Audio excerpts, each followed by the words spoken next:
Here, I hope you had a good little break. Crews are starting to pull into the starting blocks here, and we'll be starting out with our heats. In some ways, really the way that rowing is designed to be raced at championship regattas. We're going to be starting out with singles, women's singles.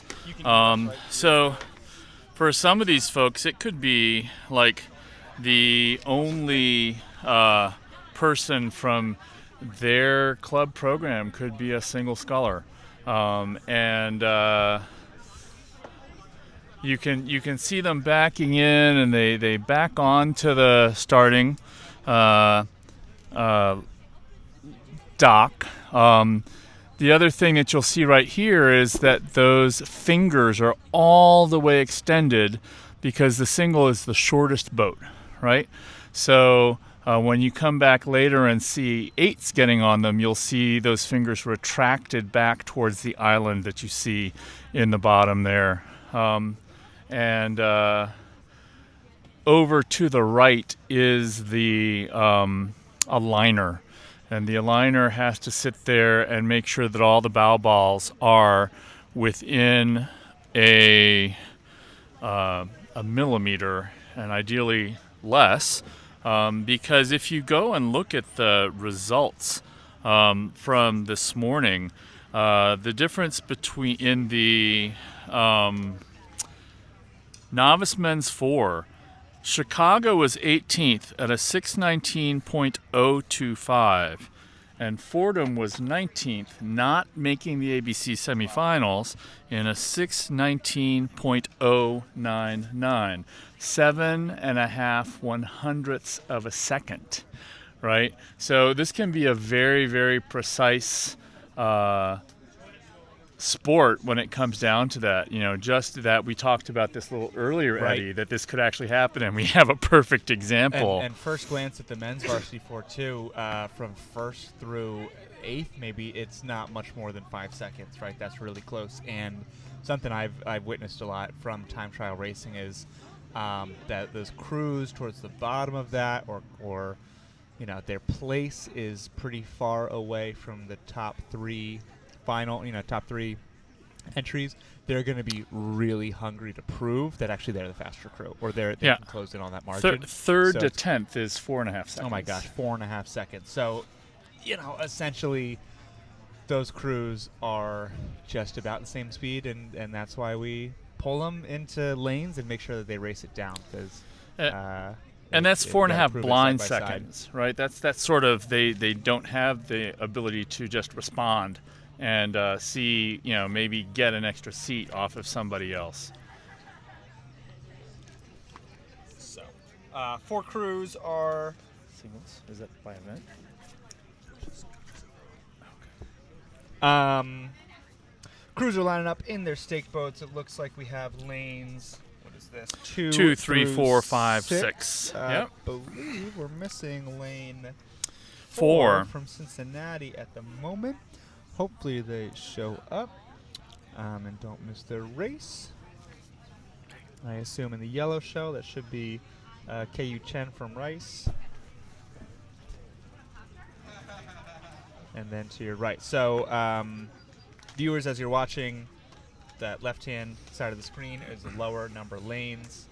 Right-hand side of the screen should be the higher number lanes. And we're sitting on the right side of this, on the shoreline. So we're going to be saying crew closest to us. That's probably lane 6 or 7 or 8 when it comes to it all.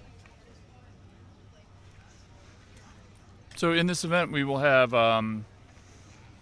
lane 2, Catherine Bassani from Emory. Lane 3, Sophia Segura from Virginia. Lane 4, Katrina Schneider, you said from UMass? Cincinnati. Cincinnati. KU Chen from Rice in lane 5, and Sophia Whitman from Northwestern State in lane 6. And it looks like Katrina is backing into her lane right now.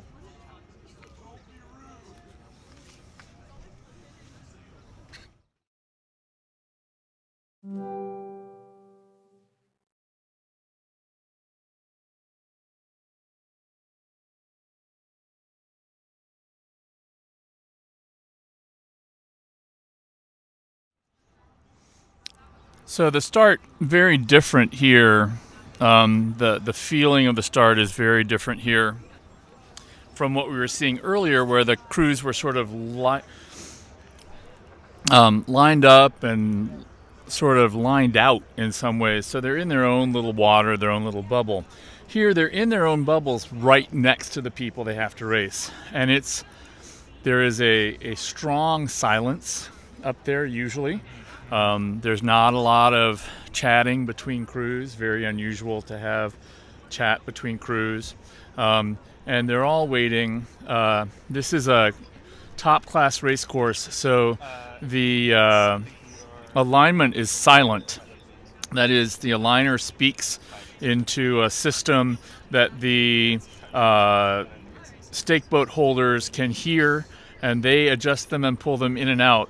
So it's not until the aligner's flag goes up that they know, but any time within 2 minutes of the start, the race is in control of the starter, which means that that official can start the race at any time at that point. So you have to be in the starting area 5 minutes before, and now we have a start going off. As you can see, singles have a fair amount of differential. Efficiency, individual efficiency is a huge deal on this.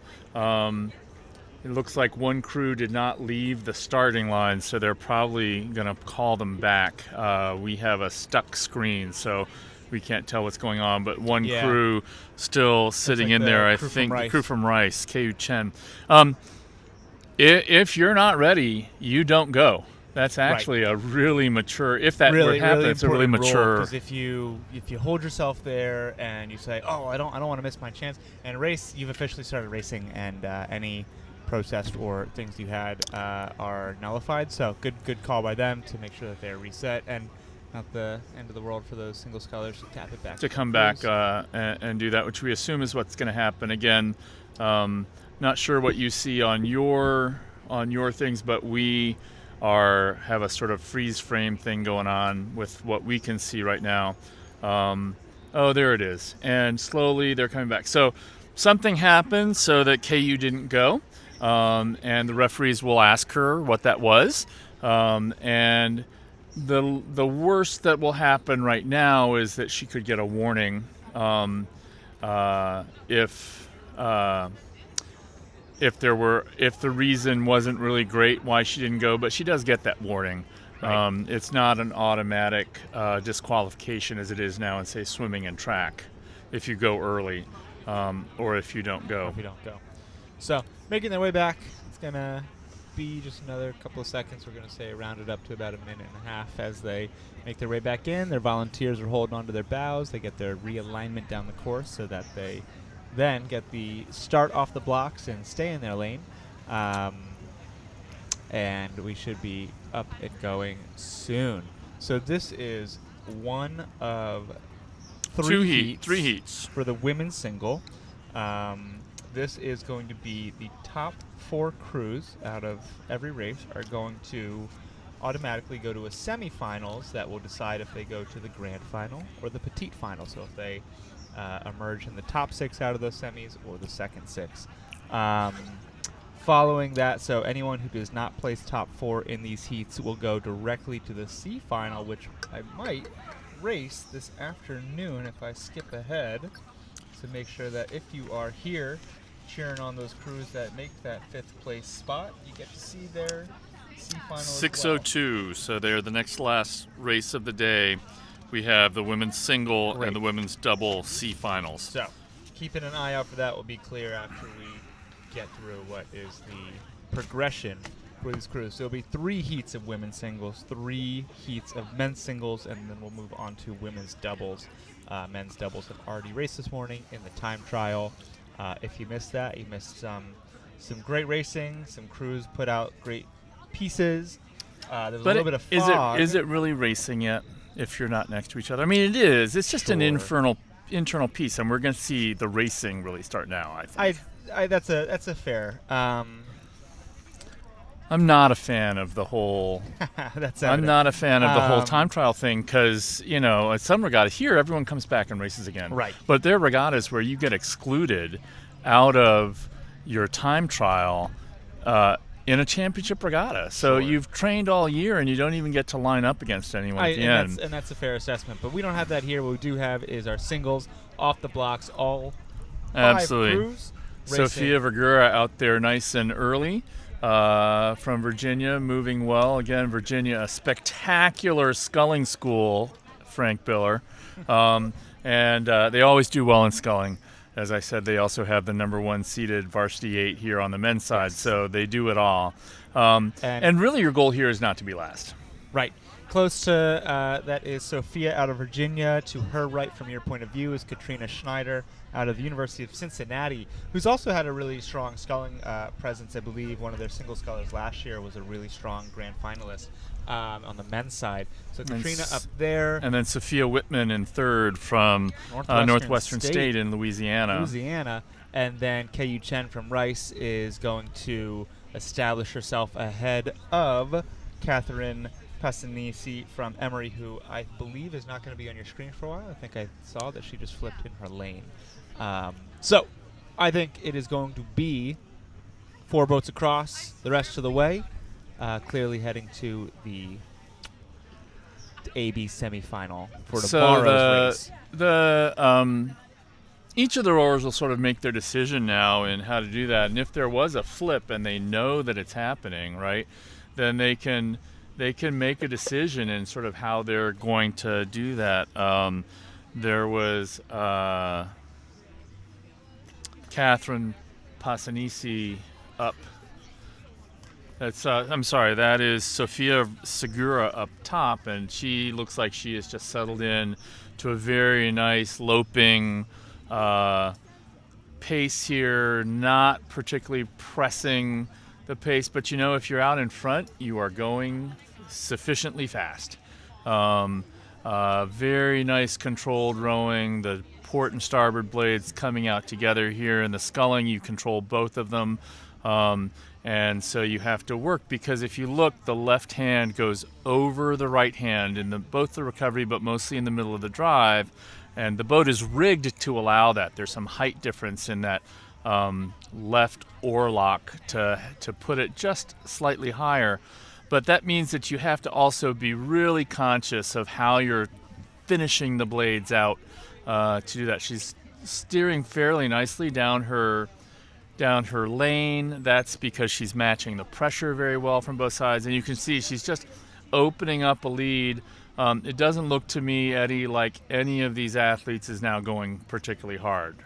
I mean, they're rowing well and they're going, but this is not what we will see later. What I think we are seeing is similar to the time trial approach to the race, where you want the margins to be as close as possible to the crews around you, but you don't need to be reactive, right? If in a lot of the racing we're going to see this weekend, crews are going to be side by side, inches or centimeters separating themselves, and whether in a small boat, no coxswain, like a single or double or pair, they're going to be calling, or single, they're not calling anything, but making decisions for themselves. The internal voices, man. Yeah, the voices in their head. Making decisions for themselves when they're going to move, when they're going to shift, when they're going to sprint, to make sure that they get ahead, get those inches in their favor.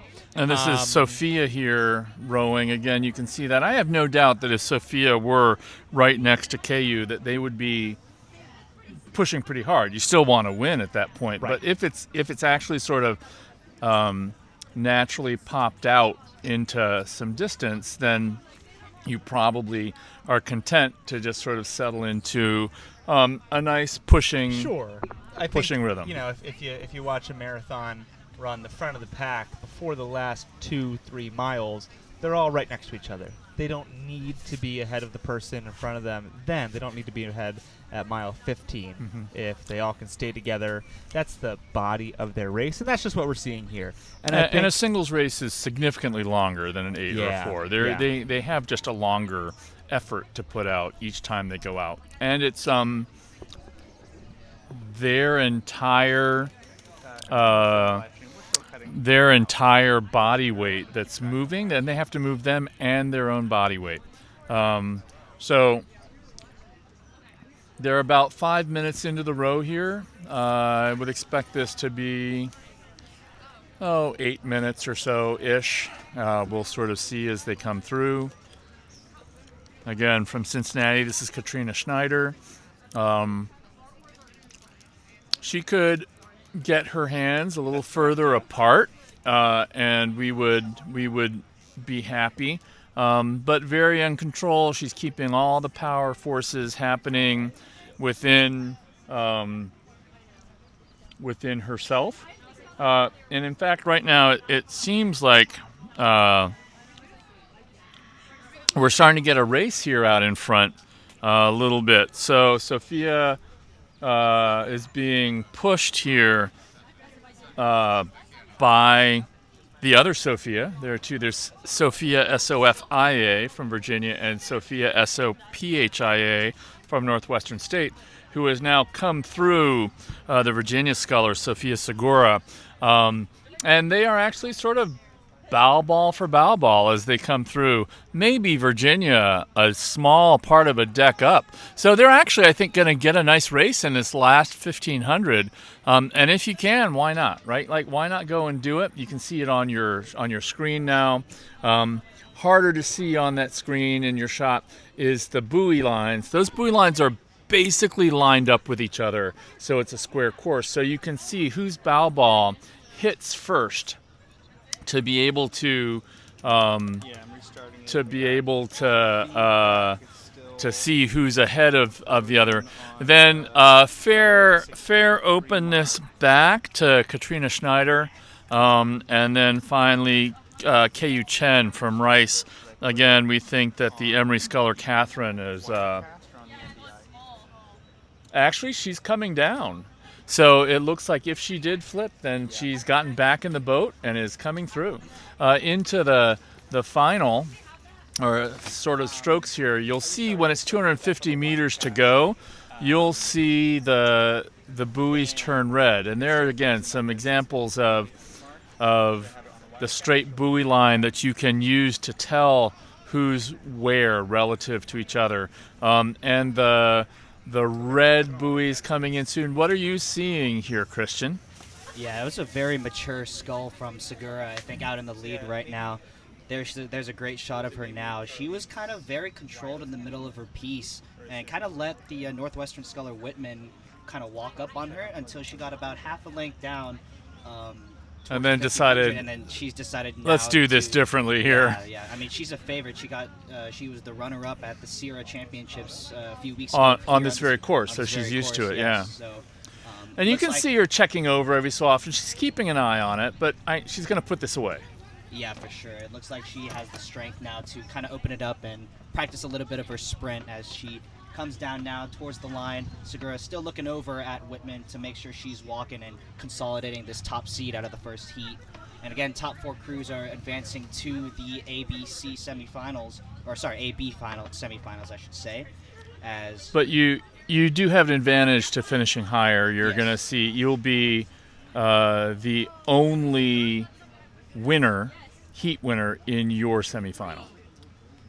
You'll have number 2 from the other semifinal with you. So you set yourself up a little bit by being able to come across. And here she comes across, Sophia Segura from Virginia, followed closely by Sophia Whitman from Northwestern State. A really nice interaction from those two, and I'm sure they'll come off. Little bit of extra push towards the end of the race is probably helping them both set up for some stuff. We said about 8 minutes. It's coming in just under 9, so 8:50. 8:55. Those are some okay times for a heat here where they clearly aren't at their very top speed. Yeah, there's Katrina Schneider coming across the line in third for the University of Cincinnati, and KU Chen will be rounding out the top qualifiers out of the first heat for Rice University. There she is across the line, which unfortunately means Catherine Passanisi out of Emory will be the first crew to head to the C final. There she is. And as she comes across the line now, that's going to be the conclusion of the first heat of the women's single. Eddie, you said you think that she flipped earlier, or did you see that? Maybe she steered out of her lane. Gotcha. I thought I saw a shell that was going a little bit sideways. So sorry if I miscalled that, but I'm really great to see. Something happened, though, that sort of interfered with her. Very happy to see Yeah. that she is finishing off her race this morning. That's great. Yeah, and again, a very strong skull from Segura out of the University of Virginia. And she's definitely got a lot more in the tank, so it's going to be exciting to see what she has to show as the rounds progress. Well, She's and gonna be a we'll top see. favorite. I mean, we have 2 other heats to go here. This next one that we'll be seeing, heat number 2, they're on 7-minute center, so they probably have already started, and we'll catch them as they come through. And in that second one in lane 2, we have Natalie Staley from Orange Coast, Abigail Daniela from Illinois, Kaylani During from Colorado State, Georgia Smith from Tennessee, and Qingwen Shi from Clarkson. So those 4 will be, those 5 rowers again will be going for 4 spots. And some of these athletes, Northwestern State, Clarkson, Tennessee, maybe even the only or one of very few rowers here from their program. So a single is a great place to be able to take part in ACRA and make sure that you can come to the national championship, which is a lot of fun.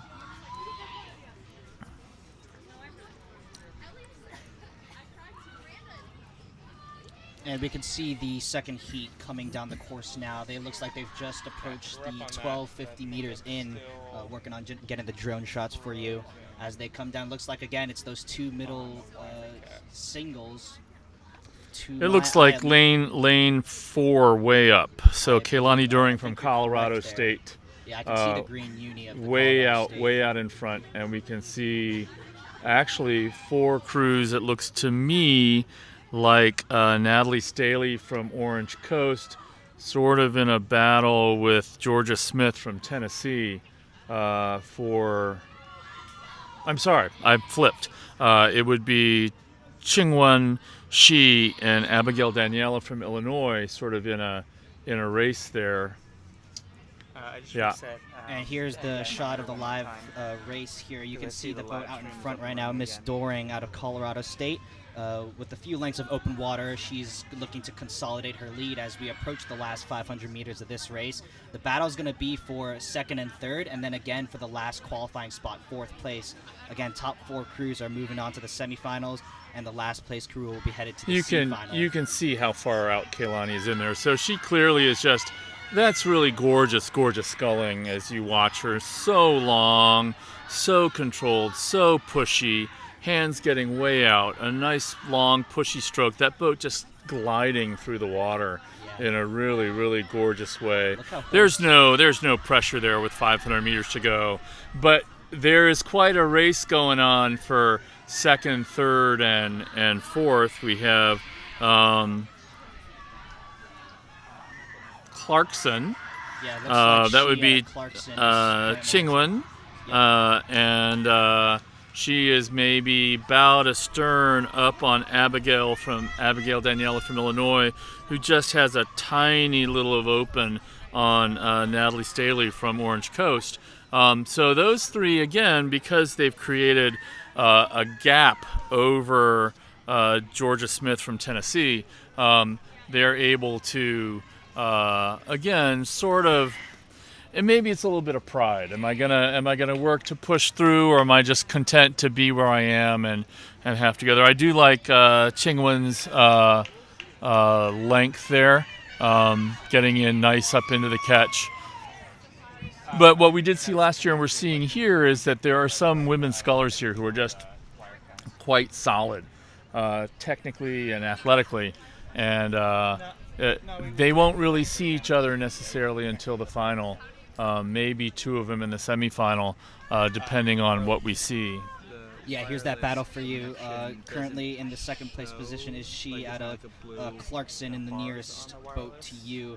And then you can see the battle for third and fourth on the far side. Miss Staley trying to push on Miss Danielle out of Illinois. And it looks like that gap has started to close. for Natalie the is Orange definitely Coast pushing color, up. Yeah. Yeah, she's definitely closing up there a little bit. And again, so then Abigail from Illinois has. There are two things that can happen here. Those two may start racing, and then Qingwen Shi is just sort of out there getting caught by it. She may see it or not see it because it's so far across there. There's nothing to block her view. But you also now see Abigail digging in a little bit, also looking over her shoulders both ways.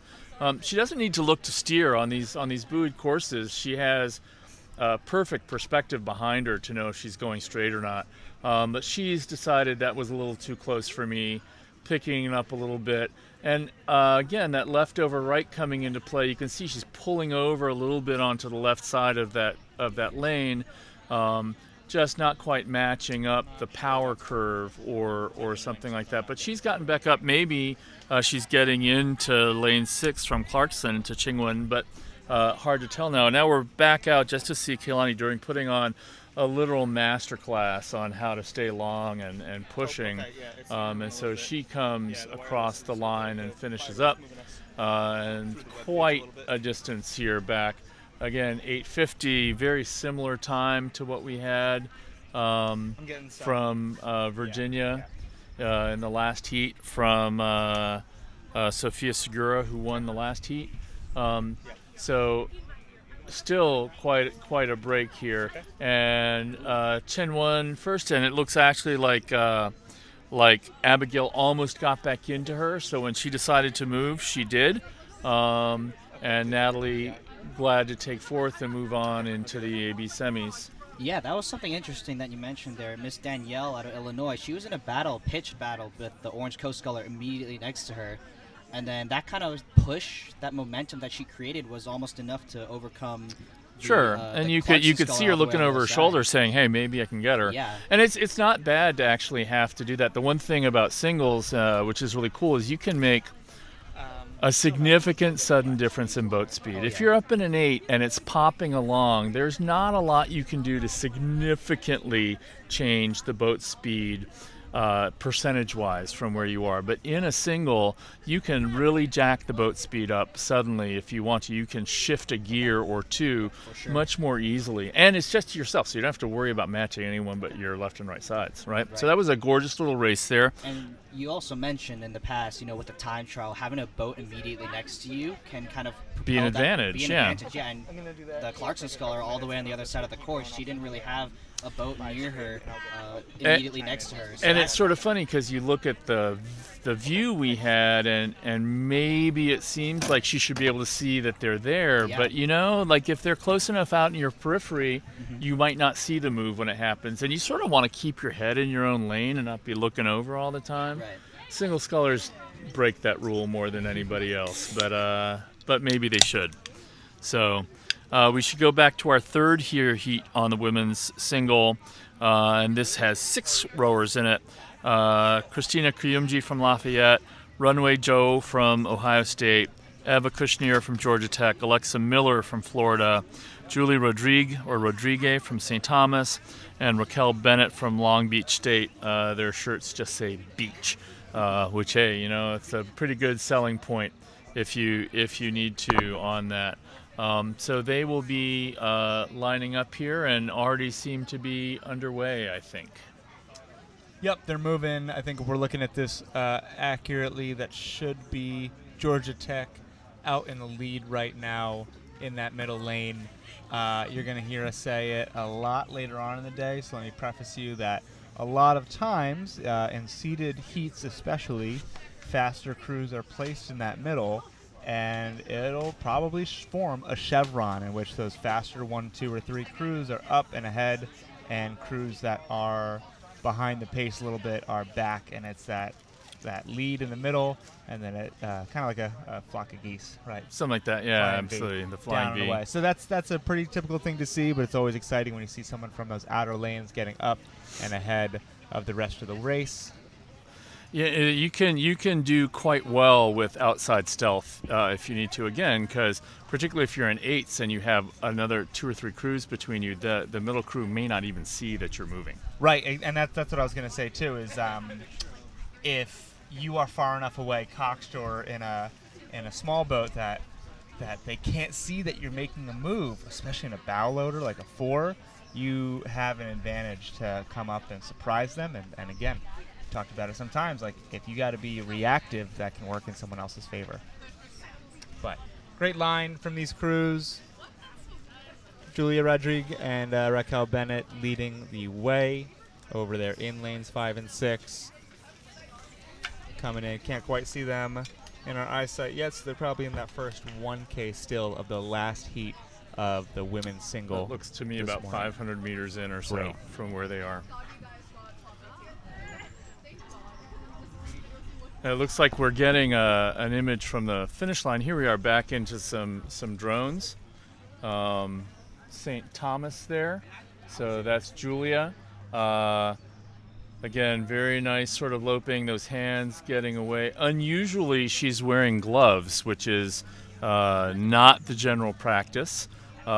In rowing, we tend to just callus up our hands and go from there. But very nice rhythm going.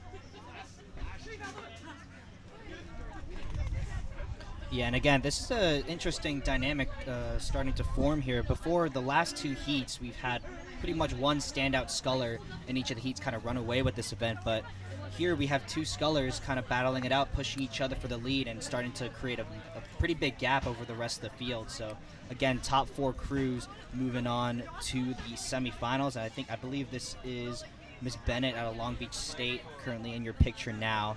A little bit of a Eurowing rigger on her single, as opposed to the very, very sleek design of Miss Rodriguez. Yeah, what we mean by the Euro rigger is she's got front stay, back stay, middle stay, all connected to the outside. A slightly older boat doesn't mean it's not fast. You'll see on some of the others that they'll have either a front mount or a back mount if they're really fancy, with composite, carbon composite rigger. So you'll see some of those. So that's a great race going there between the lead 2. We think that is... That's Miss Rodriguez out of St. Thomas, and this is a very, very and good Raquel race starting to Bennett shape out up. of Long Beach State. And yeah, they've been going back and forth a little bit. Initially, Miss Rodriguez had about a half-length lead, and it's kind of been closing and opening it up every now and then. So it looks like another push by, and there she is. That's Miss Rodriguez out of St. Thomas, currently in the lead.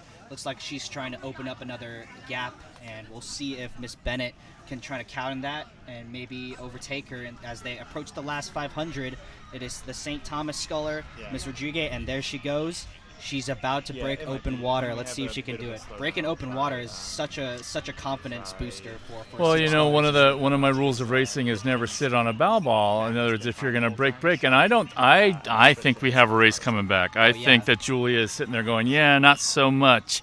You know, we're gonna come and do this, and there's definitely some interest out of Julia from St. Thomas there about getting in front, because you can just see it on the oar. And now a response from Raquel. This is a great little race going.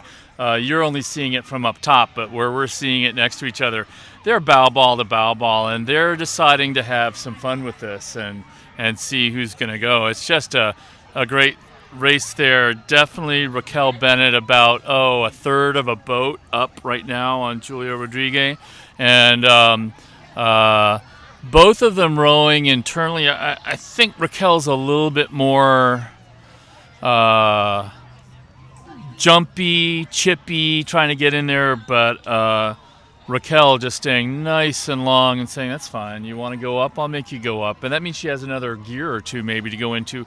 I think as you said that, she just took another gear, and she started to take a little bit more length now over Miss Bennett out of Long Beach State. There's a great shot again of the battle happening. It's been back and forth this whole race, and we'll see who is going to take the spoils out of this third heat in the women's single as they start to approach the last 300 meters. I mean, neither of them is giving up. I mean, just look at that right there. They're so close there as they come in. And now we're starting to see a little bit of a sprint. Again, I think often just for pride at this point. And there is a slight advantage to getting up there. But, you know, one of them will go into one semifinal and one of them will go into the other. And they'll probably come back into the A final and see each other again there.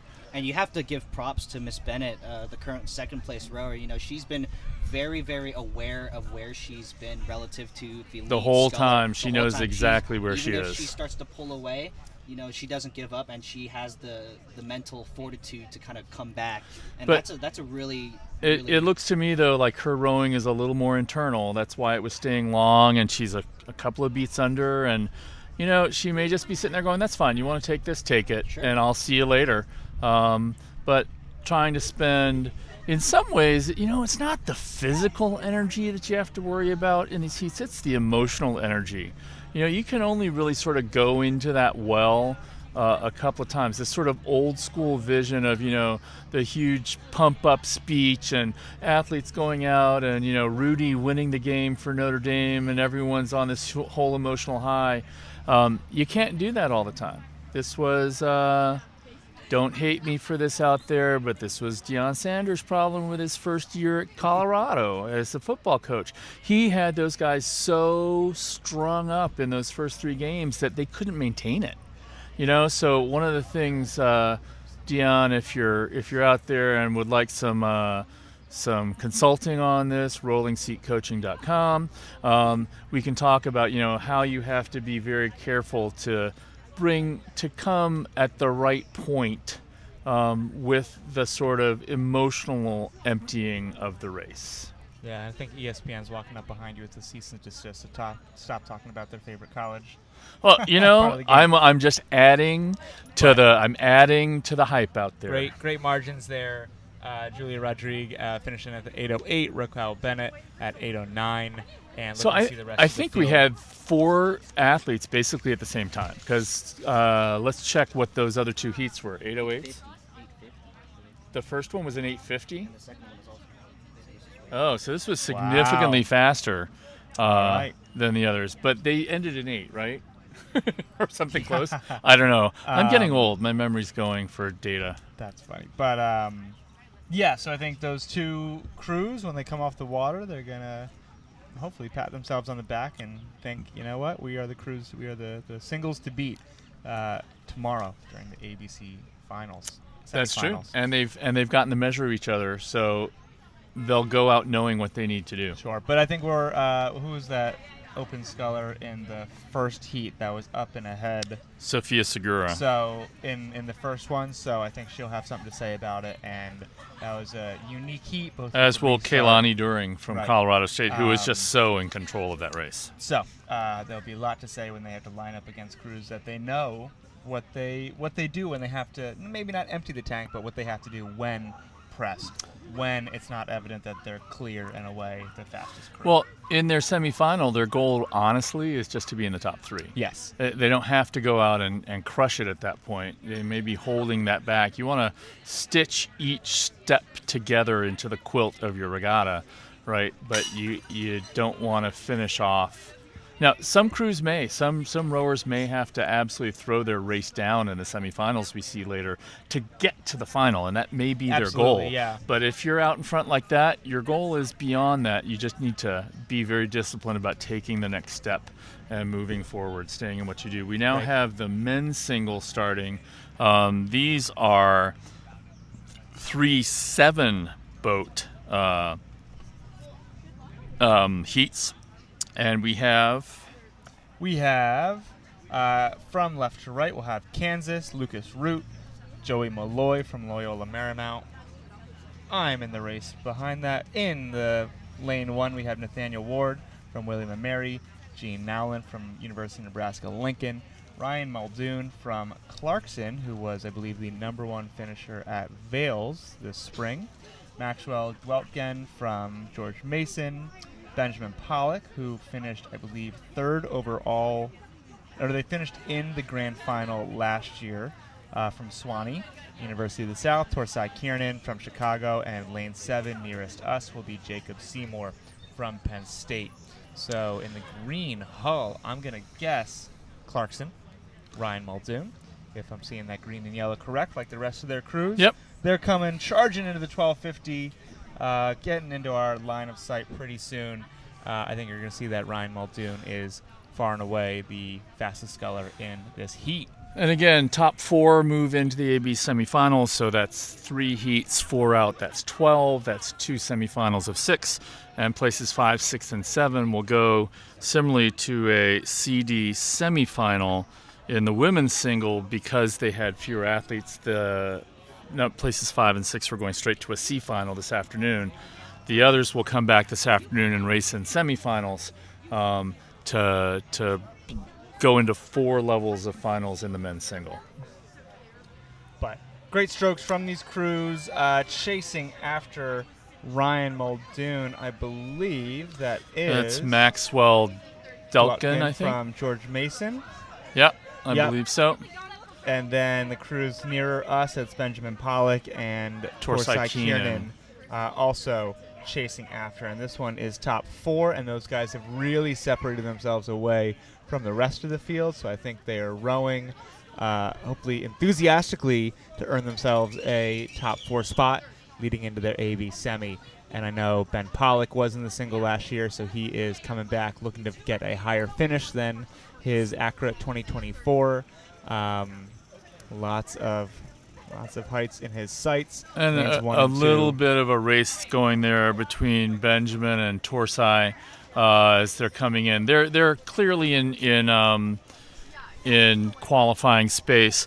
Open water back significantly to Ryan and Gene. Ryan Muldoon. To Gene Nolan from Nebraska and Nathaniel from William and Mary. And then coming down the course, Jacob Seymour, you can sort of see him trailing in that long shot that you have in front of you now. So that's the other thing that can happen in these singles, is that the speed level can be significantly different from the front to the back. You'll see less and less of that as we go up in the boat classes. Yes, you're going to see 4s, you're going to see 8s, quads much closer together. Just because with 8 people, 4 people, you can push the shell to a pretty similar floor of speed, and then it's the crews with a higher ceiling that will be able to separate themselves out and away from the pack. Yeah, here it's just you. Yeah. Still in the yellow buoys, but looks like, I believe that's going to be Torsai Kiernan. Yeah, still next to hitting the red buoys with Ben Pollock. They're looking almost neck and neck, bow ball to bow ball, and going stroke for stroke. Those oars entering, propelling through, same rhythm as they are to the person following them. I think this is the best shot you can get side to side. I think we are aligned. And again, you can align those buoys up and see. So it looks like Ryan came through fairly clearly to win. Yep. Again, a fairly nice time, 7:28. So Yes. Good 40 seconds faster than Maxwell than the women. following him, and then now it's Torsai up and ahead of Benjamin Pollock. So A little bit of a sprint there, yeah. Yep, something for them to keep in mind when it comes to their semis, that they're close, but one of them might need to reestablish what their closing speed can do. Absolutely. So the top 4 with Benjamin Pollock from Swanee finishing in 4th, coming closer in to those are the 4 who will move on into the AB semifinals. And again, you don't know their own strategy here. Some people want to go out and lay it down and really get that under, and others that's sort of the half full approach, and then the half empty approach is I want to be careful because I know I need to come back this afternoon. Me making the grand final is going to take everything I have this afternoon. So different people are going to take a different approach maybe from that. Yeah, absolutely. Like you said, different strategies may be playing out. So we'll see maybe if the true cards are revealed later today in the semifinal. Oh, the cards will be laid down and played for sure. As Eddie mentioned, Ben Pollock out of Sewanee, a little bit of a surprise maybe for him to be in the last qualifying spot, being in the A final last year. But you never know. You never know what he has, right? And exactly. So, you can't hold too much to your chest here. Right.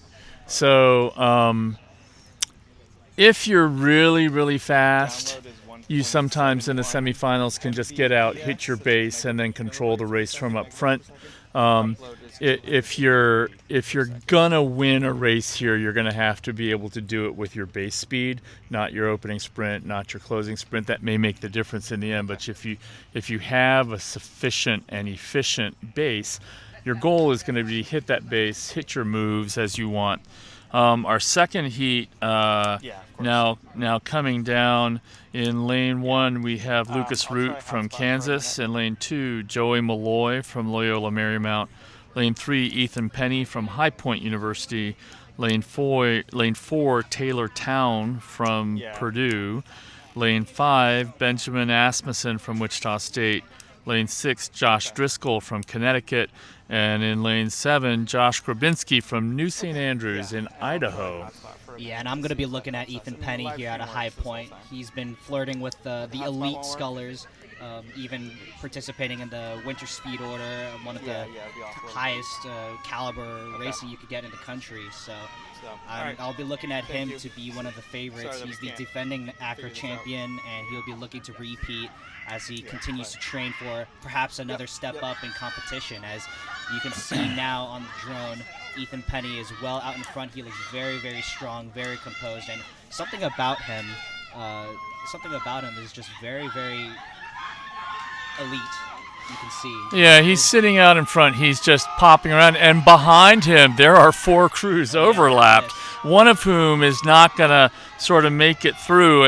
I think that's like Taylor who's going to get dropped off of this, but we have Lucas Root, Joey Malloy, and Benjamin Asmussen, all of them sort of in contact, and then Josh Driscoll from Connecticut, not that far off in this last 500. So this is, if you're Josh right now, or if you're Taylor, you sort of got to throw something down at this point, because if you don't, you're relegated to a whole different level of rowing.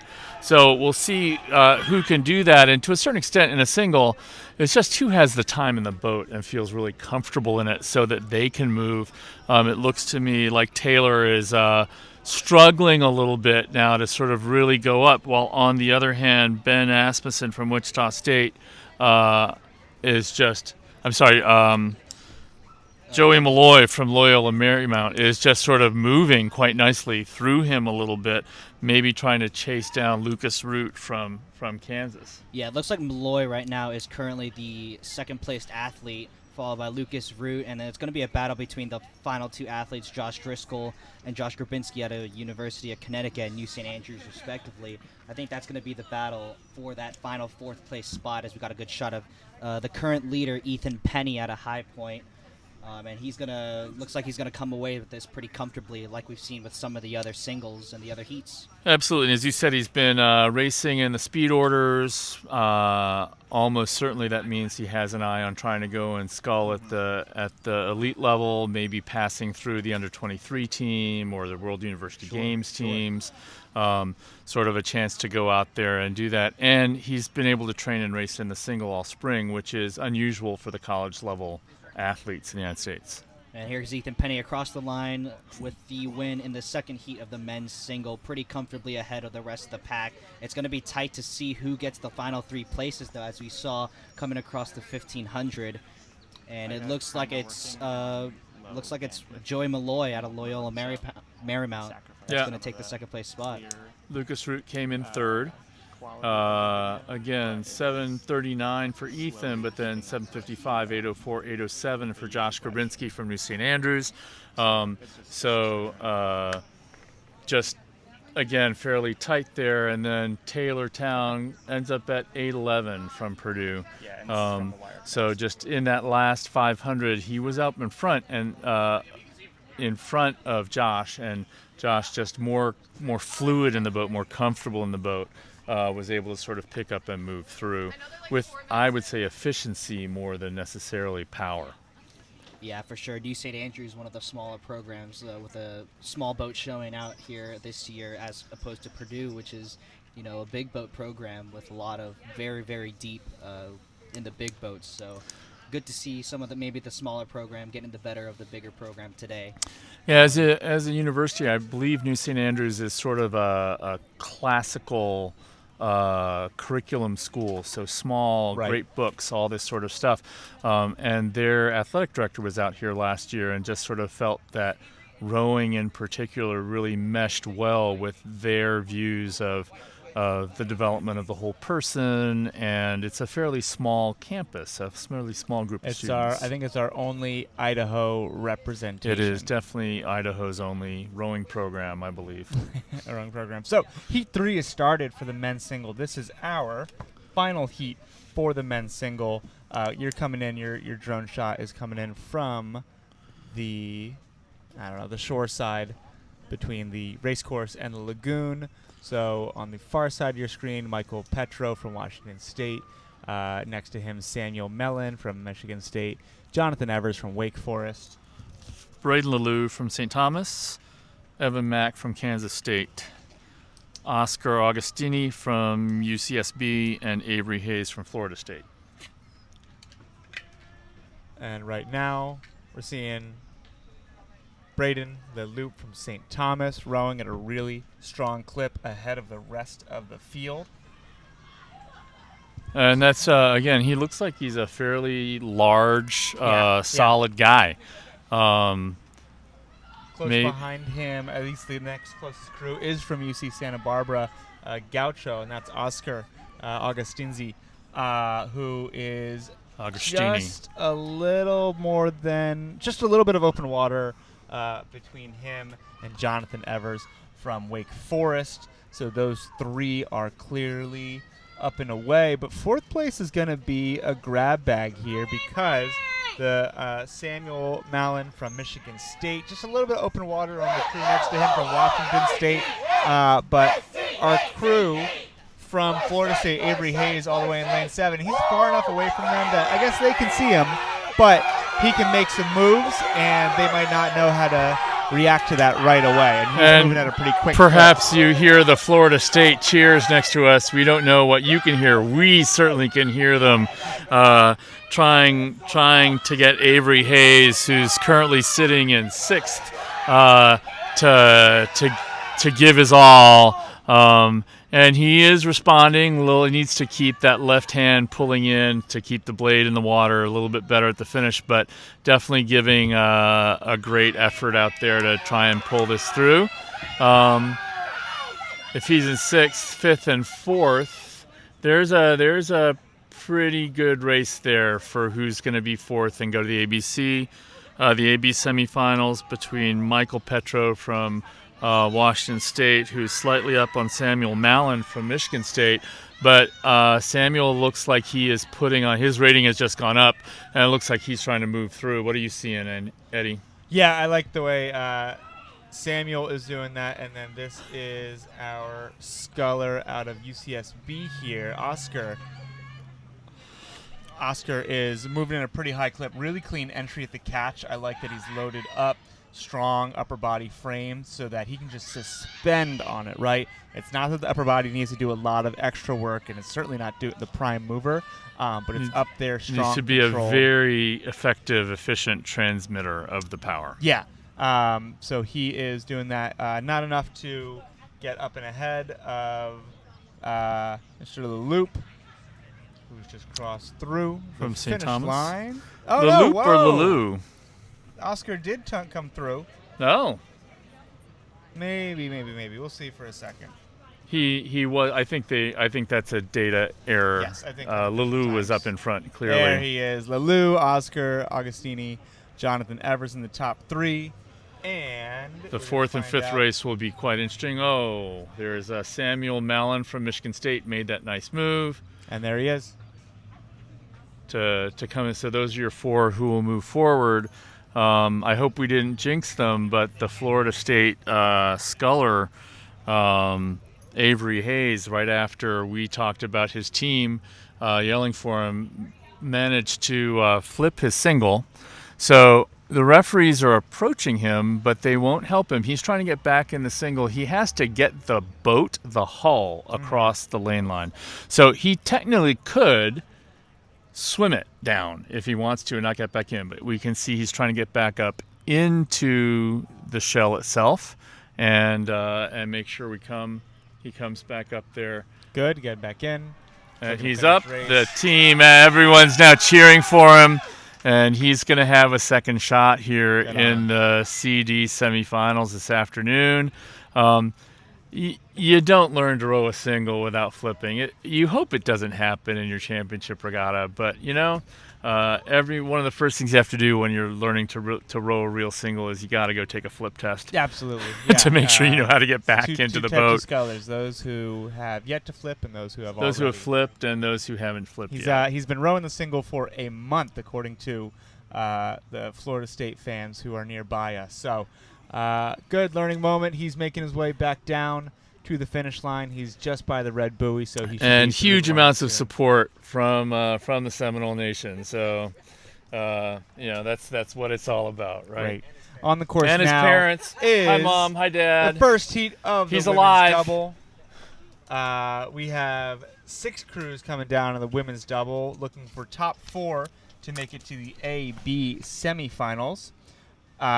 This is Pittsburgh in lane 1 on the far side of your screen, Chicago in lane 2, Washington State, I believe, or Washington U, I need to see in a second, in lane 3, Tennessee lane 4, and Emory lane 5, and Gordon College in lane 6. So Gordon College up and ahead. They have a great group of scullers In year Boston, right? outside of Boston, Right outside North of Shore, Boston. North Shore.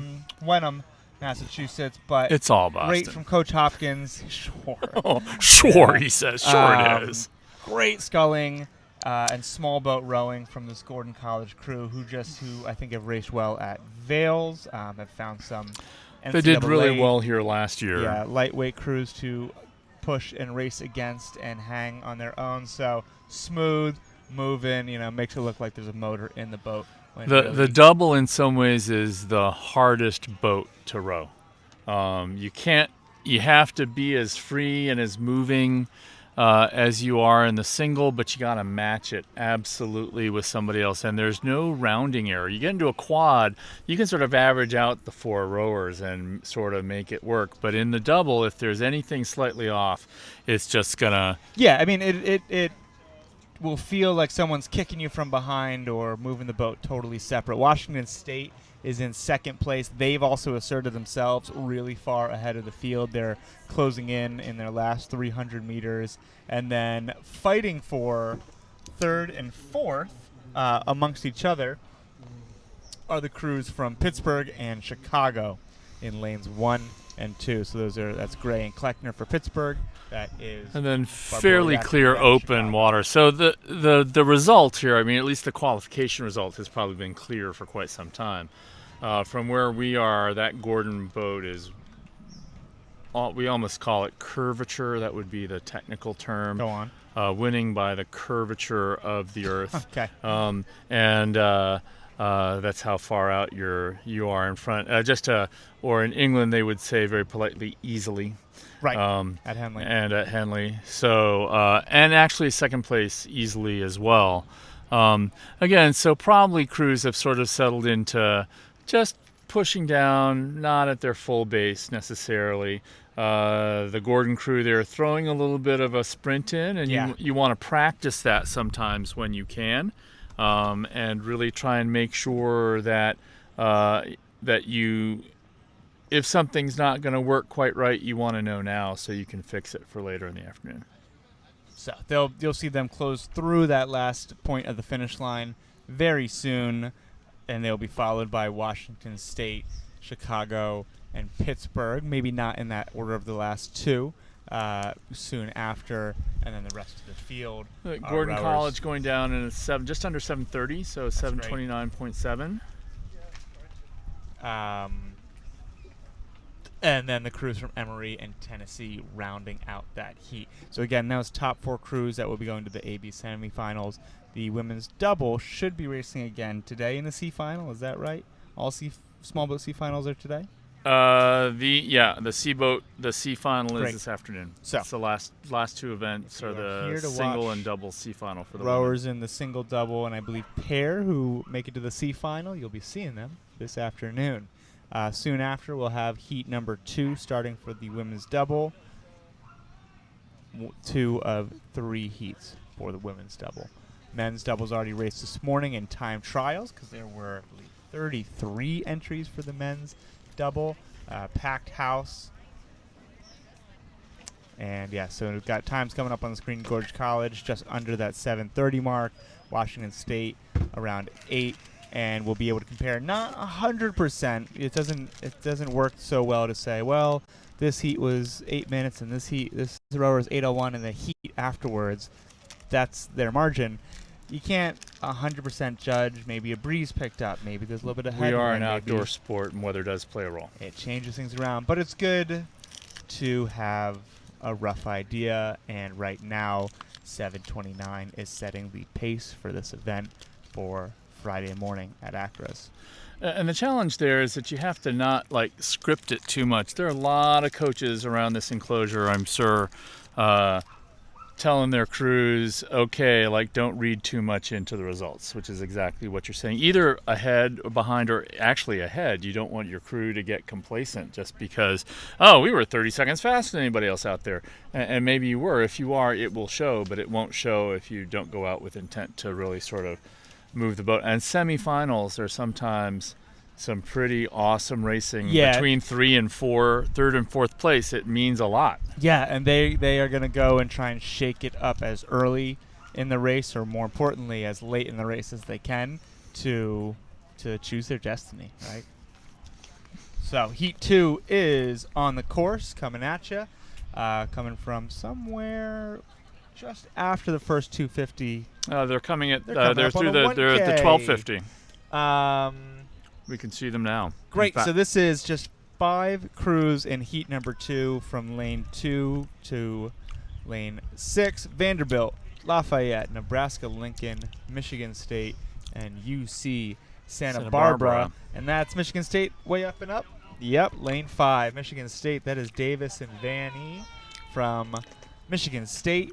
Wide open water on the rest of the field. We'll see pretty soon if they're close to that 7:30, 7:29 pace that their competitors from Gordon College brought out.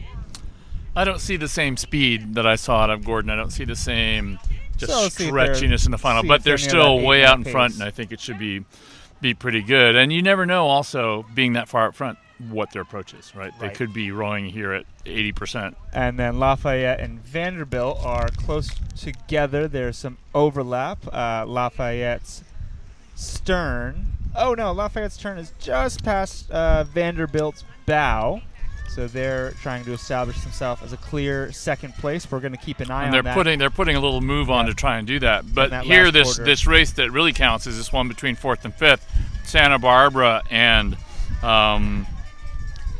Michigan State, and Nebraska. Yeah. Sort of right in touch with each other. It looks like Santa Barbara, the Gauchos, putting on a little move here to try and get up as they go across the 1500. They need to beat one They have crew. to beat one crew, and that is the race right there for qualifying. So is it too much, too soon? It looks like they've come back down, so it looks like it was a 10 or something like that. It was a move. Looked like it was either getting into the 1500 or whatever it took to get up and ahead of the crew next to them. Let's see if they can hold on to that. Bow steering a nice course. And we'll see if Nebraska is answering, which to me it looks like they are. Yeah. And which is a strategy, right? If you're going to see or hear that other crew making a move, calling a 10, putting a lot of emotional investment in it, just wait it out and then hit them back with another one, right? Right when they're sort of gasping. Because Bowser, that UCSB that's what looks like it's happening. Is laying down a really good course, but in that last 500, a little bit of tired strokes. She's now starting to sky pretty losing a little bit of significantly. The connection with blade's her going stroke. up into the air, so less efficient through the water, and it looks like Nebraska's going right back through them. On your screen, that Michigan State crew closing in on their last 250 meters. Love the way they're rowing. It looks lossless. It looks like there's very little. They came through at a 7:28, so wow. I stand corrected. You stand corrected. I do. The ladies from Lansing are going to come over and have words with you. Not just kidding. East Lansing. East Lansing. Okay, they're going to come over words with both of us. Great work. That was a really impressive time. See if anyone from Heat 3 can come contend with that as well.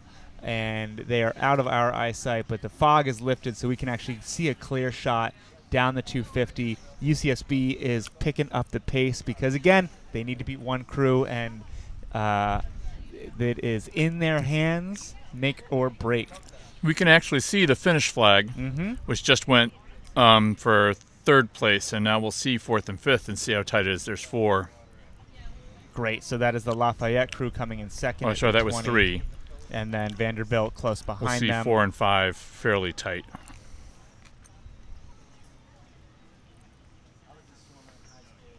There you go. Vanderbilt 6 seconds behind Lafayette. So they just held their pace the same. Lafayette tried to make a move up to separate a little bit more. 4. And Nebraska. 5. So there was some Nebraska, it's a separation good there back. by the end, but probably a boat length. Just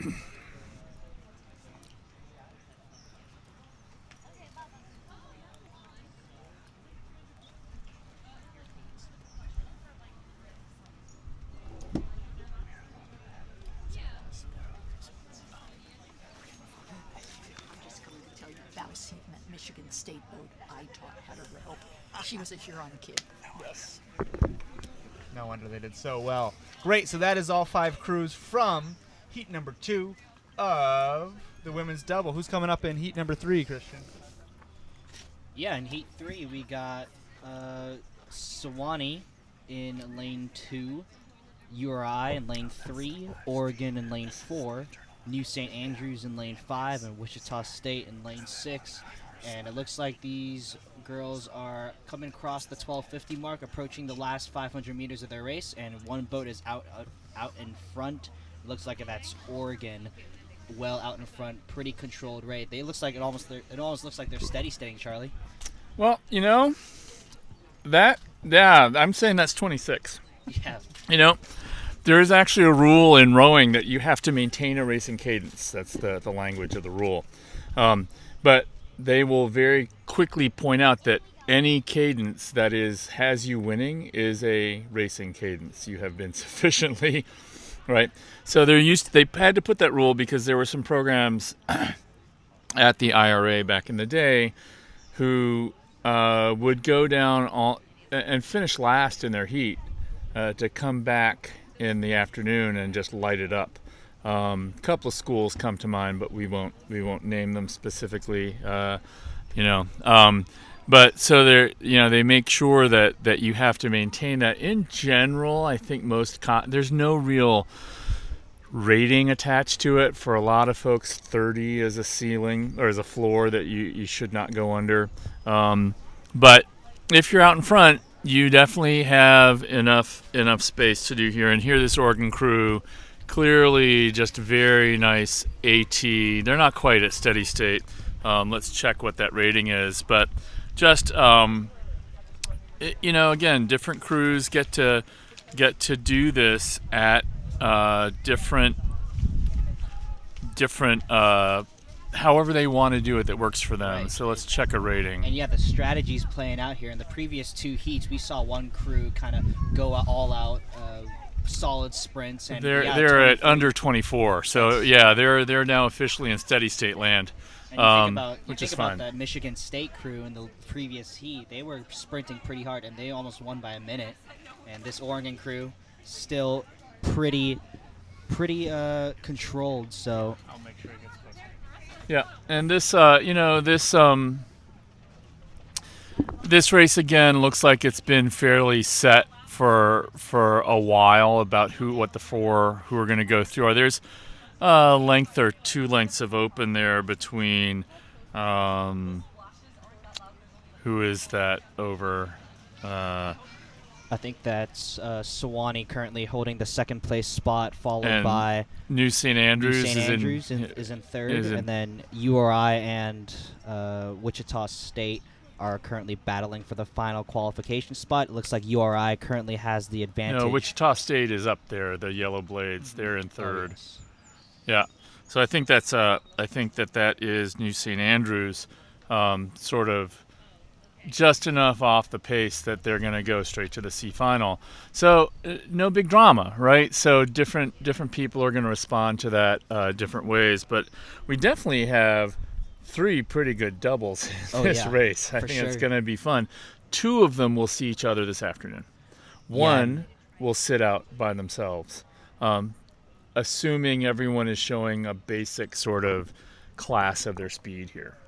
Yeah, for sure. And as the rounds progress, as the boats of similar speed start to get grouped into similar semifinals and finals, the racing is going to be a lot tighter. So the largest margins of the day you'll probably very likely see here in the heats early on. But as the rounds progress, we'll see the racing get tighter and tighter. Boats get a lot closer. So holding on for the win is Oregon, Headley, and Metcalf, well ahead of the rest of the pack in a very, very controlled race. It's going to be exciting to see how fast that boat truly goes. But again here, so the other, correct me if I'm wrong, but the other races were in 7:20 round, 7:28, almost 7:30, right? Right. So it's going to be really interesting in that boat meeting after the race to see what they did well ahead of the pack.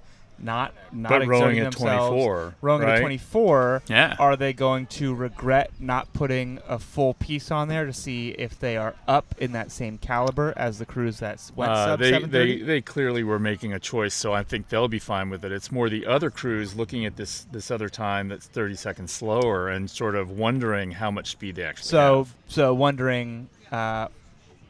Is it going to be 3 semis or 2 semis for this? 2 semis. 2 semis. So they're going to be in a semi with one of those crews. They could be, depending on how that goes. I mean, the other way, like if you really wanted the drama, if we were writing this for the movie of the week, we would put the two out in each other and have them beat up on each other to win because they wanted to win their semi, and the other ones go again slow and then come to the final and just light it up. So you're going to have to come back and watch the rest of the regatta to find out how the double turns. I sound more like a soap than it is a go. movie, but I think just about everyone Anything is to sell through the sport. line. But yeah, great rowing from those women's doubles. Is going to be a lot to pick apart when we get to their semis because some of those crews that fought for their 3rd and 4th spots to make a semi, they're going to have to fight again to make it to their A final. And we don't know how those middle crews decided to race today either. Correct. They could just say, hey, we got to be in the top 4. That's what we're focusing on. We're going to do this. We're going to race to 12:50, and then we're going to lengthen out.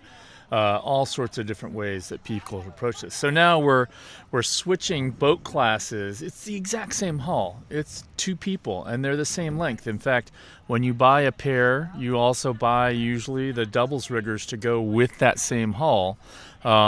So now we're just switching from a double, so that's written as a 2X if you're new to the sport. If it has an X after it, it means sculling, and if it has a plus or a minus after it, it means sweep rowing, so 1 oar per person. The plus means with a coxswain, the minus means without a coxswain. So and this is a pair, 2 minus. From anything, because as you see these crews coming up close to the 1,500 meters, they are cooking. So this is a sweep shell, 2 rowers, 1 oar each. A pair of teammates. So in the lead, I believe, is the Gordon College crew from lane 6. Close behind them is that Grand Valley. That is Grand Valley. And then Pittsburgh near them behind them. I think 2 lanes apart. That's Georgia Tech. So that is our 3 crews up and out ahead of the field, looking for a top 4 spot. Fighting for that 4th spot, I believe that is Pittsburgh, a little bit ahead of their their competitors from Wichita State and Florida in lanes 1 and 2. So I'm going to imagine they're just keeping an eye on those crews, using their body of the piece to not let those crews creep in and get anywhere closer to taking that 4th spot from them. Not looking too much behind them besides steering to see where everyone else is, just accepting that it's their race now. I imagine in the front 2 spots, Gordon, open water on the crew next to them from Grand Valley, is going to try to assert and hold on to that race pace. We saw it with their double 2. None of these athletes came all the way down. They were putting a clear, nice move as they came through the 1,500, and it looks like that margin is maintaining a little bit, but just the blades from the Gordon crew going down into the water with a nice authority and intent to move that boat. Yeah, they came all the way down from Massachusetts to race Grand Valley. Also a great culture of racing here at ACRA. From Allendale, Michigan, out on the west side of the state. Yeah, here's a shot of that Gordon crew out in front. Great overhead view of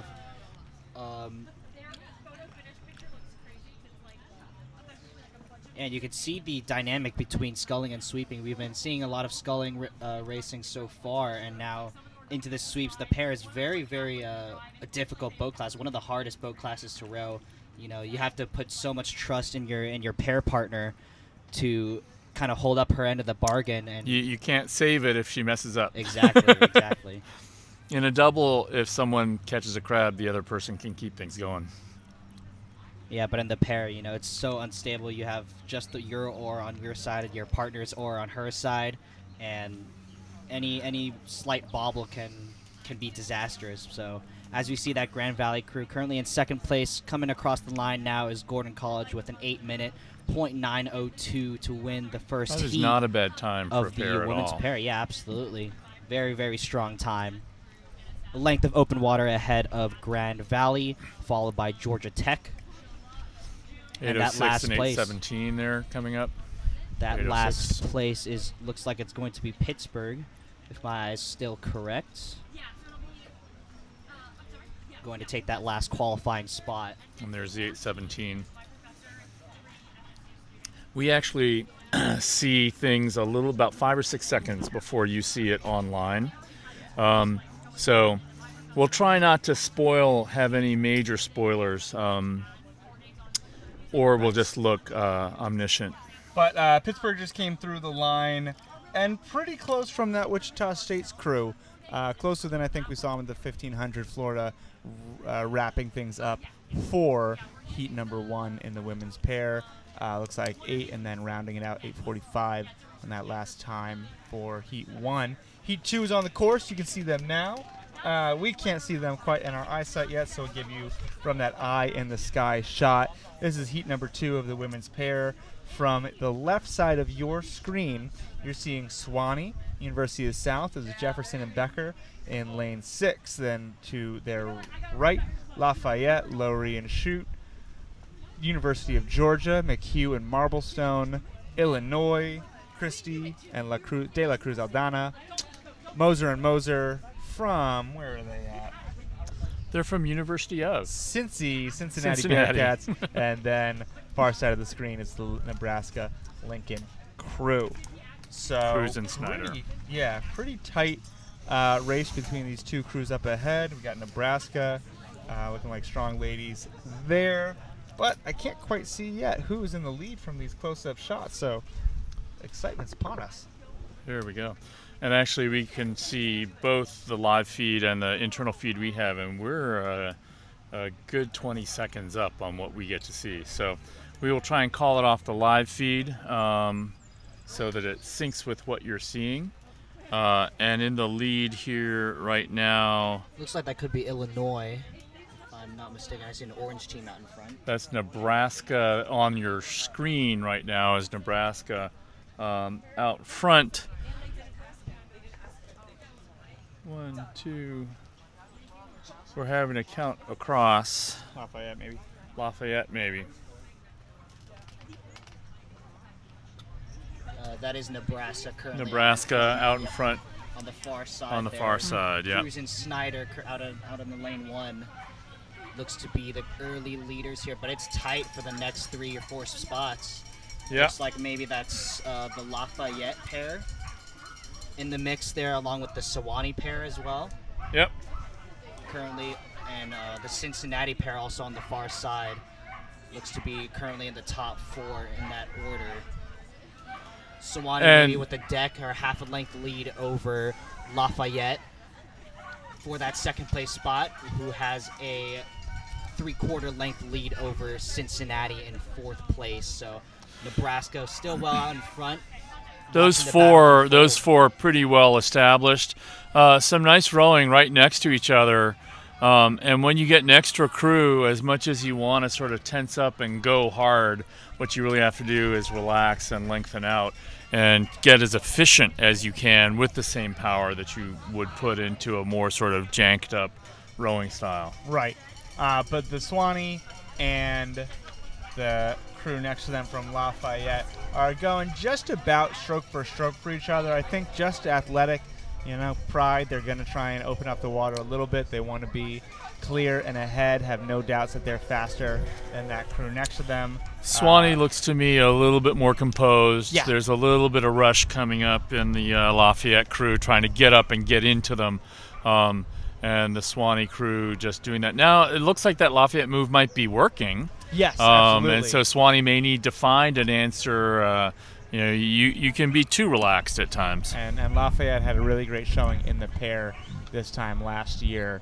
But don't doubt Cincinnati on the outside. So this is one of those first, I'd say, heats that we get to see what it's like when it's not the crew in the middle leading the pack, creating the chevron. Instead, it's someone way out. So I would say the bow seat of the Sewanee boat, I'm sure they can see in their peripheral that Nebraska crew, but if they were neck and neck, they wouldn't really know where they were going, not at the expense of their own race. So this is great move from Nebraska to get up and ahead of the field, because that also establishes for their pair, yeah, we can see everybody now. It doesn't matter what lane we're in.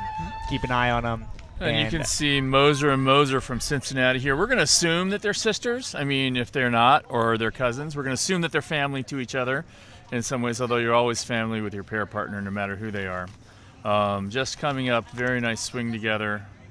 And now we can see a finish camera shot coming up here from the side. Nice, but there's still some overlap between Lafayette and Sewanee. Sewanee in the lead of that second place race. Little micro race, yeah. Yep, and Cincinnati close by. Georgia dropped off the pace a little bit into the 1,500 meter mark. Illinois is holding up the end of this heat here, pushing themselves. They made a really clear move coming into the 1,500 meter mark, and we have Nebraska through the line. I think the fastest Nebraska little boat about of the 8 day. minutes, 8:02 or something like that.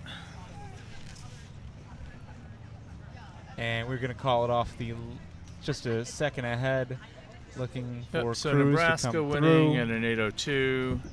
It'll be about 12 seconds back to Swanee. Great, Swanee. And then I think Moser and Moser from Cincinnati took that third spot away from I think Lafayette. they did. Let's see what happens. They definitely were putting a nice move there. Really well done. Yep. 8:16, 8:17. So what's that? Separated by 1.2 1.2 seconds. seconds. Georgia coming through the line. McHugh and Marblestone. And then we'll have Illinois charging through the line in about 30, 45 seconds. The Illinois crew, I think, doing a little exploration of a couple of lanes I think over the course of their race. adding on a couple more meters than 2,000. So things to improve for their race coming up this afternoon.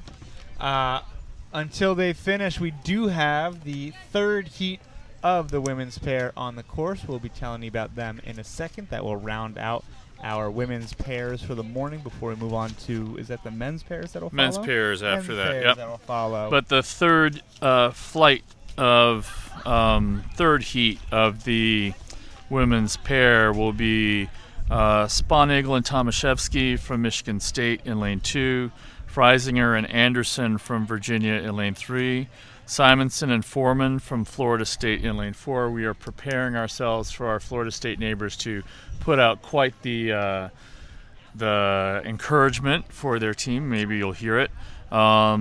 Sarah and Rodin from WashU in Cincinnati, and Plaisance and Tedesco from Tulane in lane 6.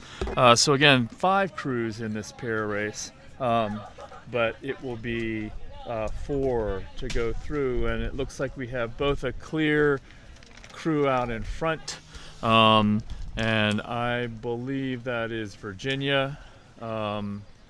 So Virginia, quite a good small boat program. This is the most club women from Virginia that I've seen in my time announcing at ACRA. I didn't see... A couple of years ago, it was just a single.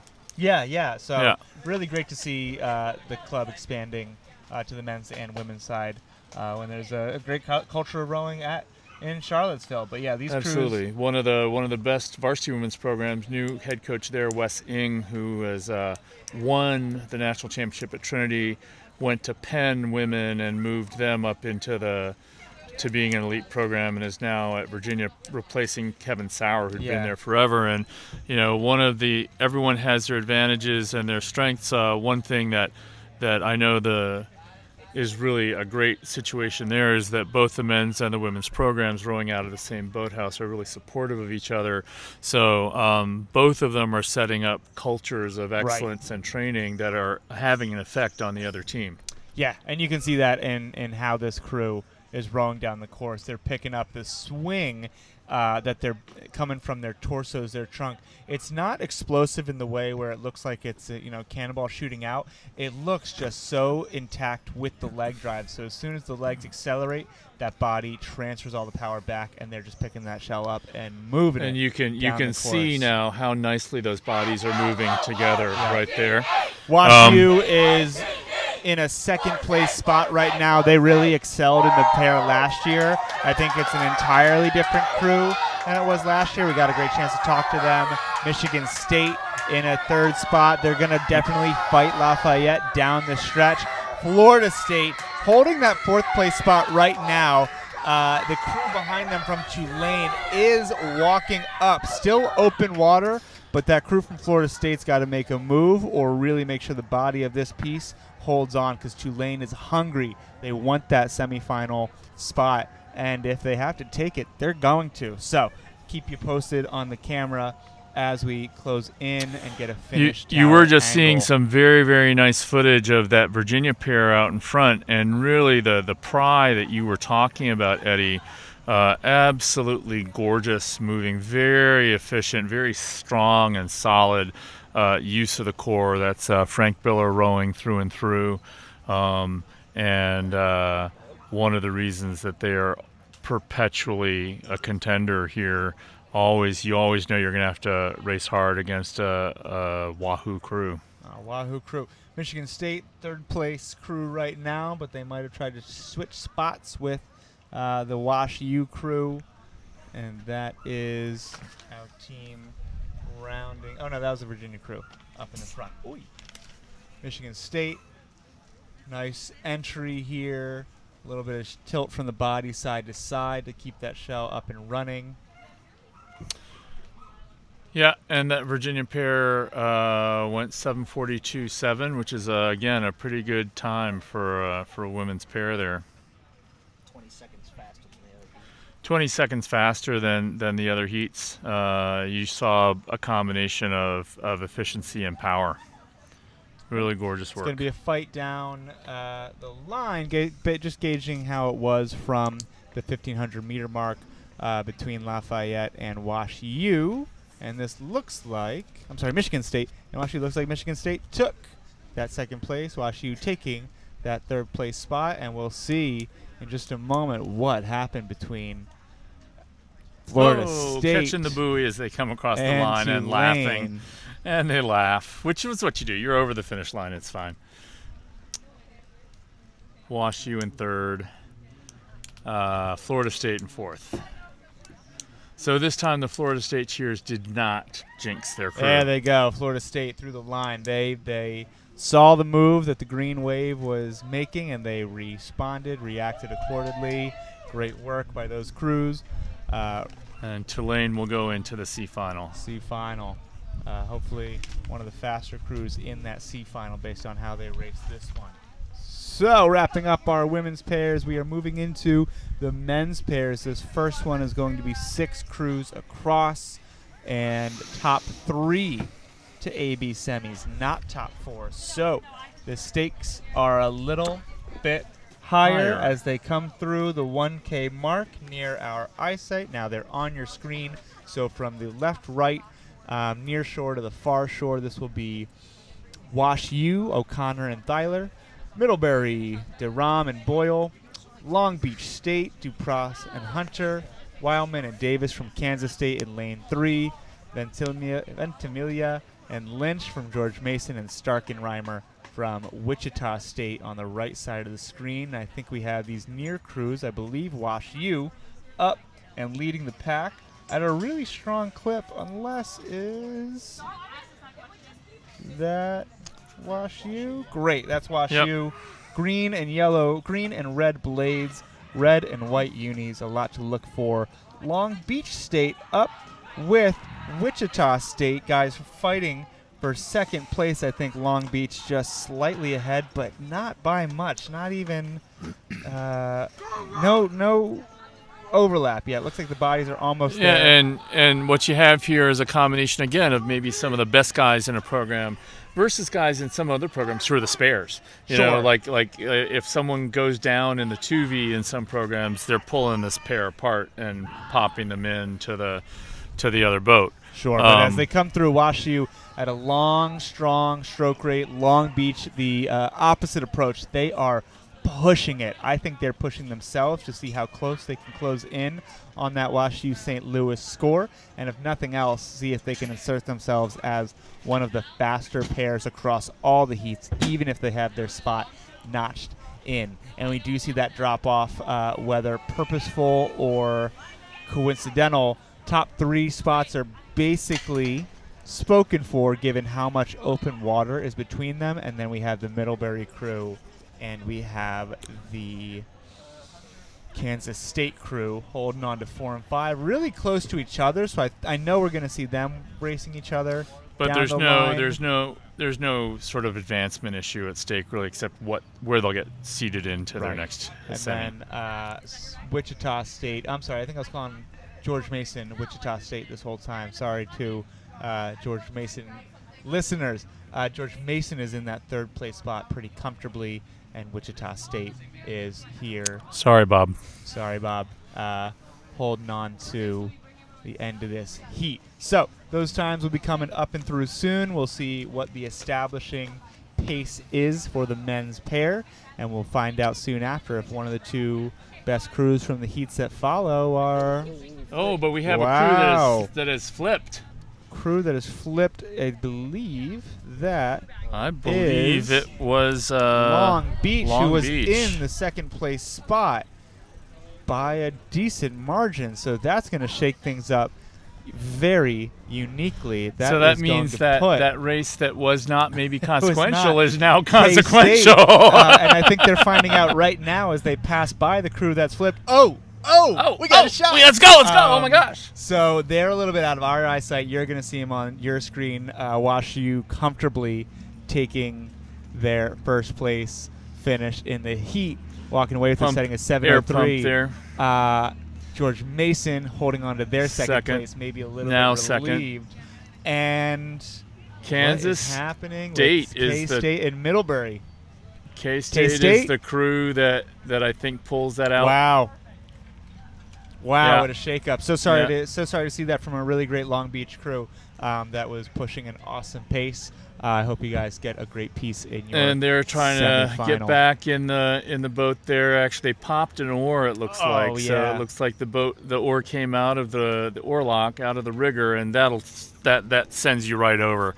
That's what that looks like to have happened, is my guess. So they're going to try and get back in, and again, they just have to get the shell across the line. So some of you being at home, why aren't they going in and helping them? If they receive help from the referee, direct help from the referee, they would be disqualified. So the referee's there for safety. The referee is there to make sure that that everything happens and that no one comes down and hits them from, say, the other heat were to come down behind them, although there's a fair amount of space there. But they can't go in and directly aid the crew. Just sort of like you can't really aid someone coming across the line of a marathon or something like that. You're not supposed to actually help carry them. And definitely the referees shouldn't do it to have an official result. And they need an official result to be able to move forward to the next level. The following referee needs to be able to put up a white flag at the end of the race and say that it was all clear. So it looks like they are back in the boat now. I'm sure there's some water in it. Doesn't really matter at this point. They just have to be able to get themselves back into the boat and start to push across the finish line, which they're taking their, doesn't matter what lane even, although it looks like they're getting themselves into a lane and then they're going to take off and go. I would assume. Yeah, Yep, there they go. They're curling it back around. that's really unfortunate to be in such a good qualifying space and having that happen. How do you kind of rebound that? Because that's got to shake up your confidence as a pair, right? Well, I'm sure that they will be tightening their oar locks on the next time before they go out. And I'm sure that they did before. It's just, these things occasionally happen. That technically, I think that still counts under the breakage rule. I'm not sure. So there's a rule in rowing about the first 100 or 150 meters of a race course, where if there's breakage, this goes back to a time in the sport when the equipment was more sort of boutique and not as industrialized, I think is the term I'm looking for. Sometimes not as reliable, and so you would expect parts of boats to break. Right. And if they broke in the extra power of the start, they would stop the race and come there. And that used to include a jump slide, so that's the Right. seat coming off the slide. That happens very rarely anymore. And a losing an oar. It definitely, if the oar had snapped or something like that, it would definitely count that. But it only counts for the first 100 meters. There's a starting set of red buoys, just like there's a finishing set. And if you advance beyond that, out of that space, you've accepted the start. So after that point, you can't protest anything that happens in the start, and the breakage rule goes away. So if you break and flip, or you hit The oar breaks, the oar rigger pops off the boat, something like that, you just have to live with it. Or actually, I've seen Virginia coach Frank Biller, I think it was him, in a director squad at head of the Charles, hit their quad, brushed against the last bridge, and his oar broke. He's like, oh, okay. There you go. He's So you gotta sort of finish the race. sit in the boat and get I've carried had home. I've had a head race, last 1K, teammate's top nut popped off. We had to finish the race by pairs. So Yeah. it just comes with it because it just is so uncommon, because industrialized and really standardized with really high quality equipment, even And with really old good boats. engineering. The Stuff engineering that has just can gotten last a better while. and better. So, I think you chalk it up as a mistake, and you come back and you just crush the semifinal as strong as you can, because I'm sure they have Yeah. a lot of support from their beach teammates who love racing these small boats, and they do a really great job in them. We got some movement off the starting blocks for Heat 2 of the men's pair. Seeing those And puddles from a distance, a little bit of white water compared to the flat, picturesque water of Oak Ridge. you can see Mountain the Lake. lineups there on your screen. Lane 1, Cachoa and Ramirez from Loyola Marymount. Lane 2, Vanderbilt. Lane 3, O'Brien and Moss from Nebraska. Lane 4, Chubb and Arata from Sac State. Lane 5, Gennady and Petruccioni from our thing just says University of, that's so probably Cincinnati. Cincy. And Patel and Moser, Gotcha. Sorry, it's not Cincy. It's University of Connecticut. Connecticut, and then Uh, Patel and Moser. We also have a University of. They are Cincinnati. That's Cincinnati. In lane So 6. on your screen, Cincinnati is that crew on the left, and Loyola Marymount is that crew on the right. A lot of overlap here from this distance. Hard to tell with the smaller shells, but crews are in their opening burst of the race. Here we go. A little bit more clear. Looks like our crew, I believe, from Michigan in second. So it is probably, Oh no, I'm one past. Yeah, Loyola in second. Vanderbilt might be up in the lead, but all really close together. So spots 1, 2, 3, and 4 are not spoken for yet, but a break from the top 4 to the next 3 crews after that. Yeah, it looks like the initial favorites out of this heat are going to be Loyola Marymount all the way on the left side and Sac State down the middle. Chubb and Arata battling with Cachoa and Ramirez from Loyola Marymount, followed by, looks like Vanderbilt's going to be your third place crew with the final qualification spot at the moment, but there's still plenty of race course left for these crews to kind of shake up the positions, Charlie. Yeah, I mean, what we're seeing here is a much tighter much tighter pack. And again, like we talked about the single being able to sort of make a sudden change in speed, that can happen with the pair as well. We get into larger boats, one of the sort of famous things in rowing is called taking a 10, 10 strong strokes to get you to move someplace. More and more crews are going to permanent lifts for speed, particularly in the bigger boats. But in these small boats, a 10, you can drastically change the boat speed for a short amount of time. So maybe you see the other crew bobble a little bit, or you really let's move on them. You can do that and dramatically change the speed of the hull. The challenge is, as Eddie said earlier, stroke 11 of a 10, crew is often vulnerable if they don't know how to continue, or they don't do that. They go, okay, thank God that's over, and then another crew can come right back in if they're disciplined. And so in these small boats, it's a fairly quiet race out there. You don't have all the Sturm and Drang of the sort of eights, which you'll see later, are just these freight trains that come barreling down with coxswains yelling and all of them, the sound of the boat. The pair is pretty quiet. It's 2 oarlocks, it's two people, and they can sort of hear each other, but maybe the guy in the bow just says, go now. Maybe they've worked out so they don't say a whole lot, and I'm sure there are some talkers out there too, but still. Yeah, you could see from that overhead drone shot, the top 2 crews right now, Loyola Marymount currently carving out a bit of a lead over second place Sac State. Both of those crews taking maybe a few bobbles, a little bit of washing out at some points, and Vanderbilt kind of sitting in that third place spot, staying a little bit more clean. So Vanderbilt can extract a little bit more power and a little bit more aggression out of their stroke, but they could be in a position to overtake Sac State and maybe even the leaders in Loyola Marymount. As we can see from the side shot, it looks like Vanderbilt's starting to make a move. They've been kind of run very cleanly compared to the top 2 pairs, so maybe that efficiency is starting to play in as the race progresses. Now, Loyola Marymount, this is their ACRA debut. They were a varsity program until last year, and they were cut from that status. And so they have, with the guidance of some folks out in that very sort of strong, rich Southern California racing group, UCLA, USC, et cetera, they are coming down to ACRA to race, and we welcome them to the fold and glad that they're here. And thank you, Simon Hoadley, for helping us remember that.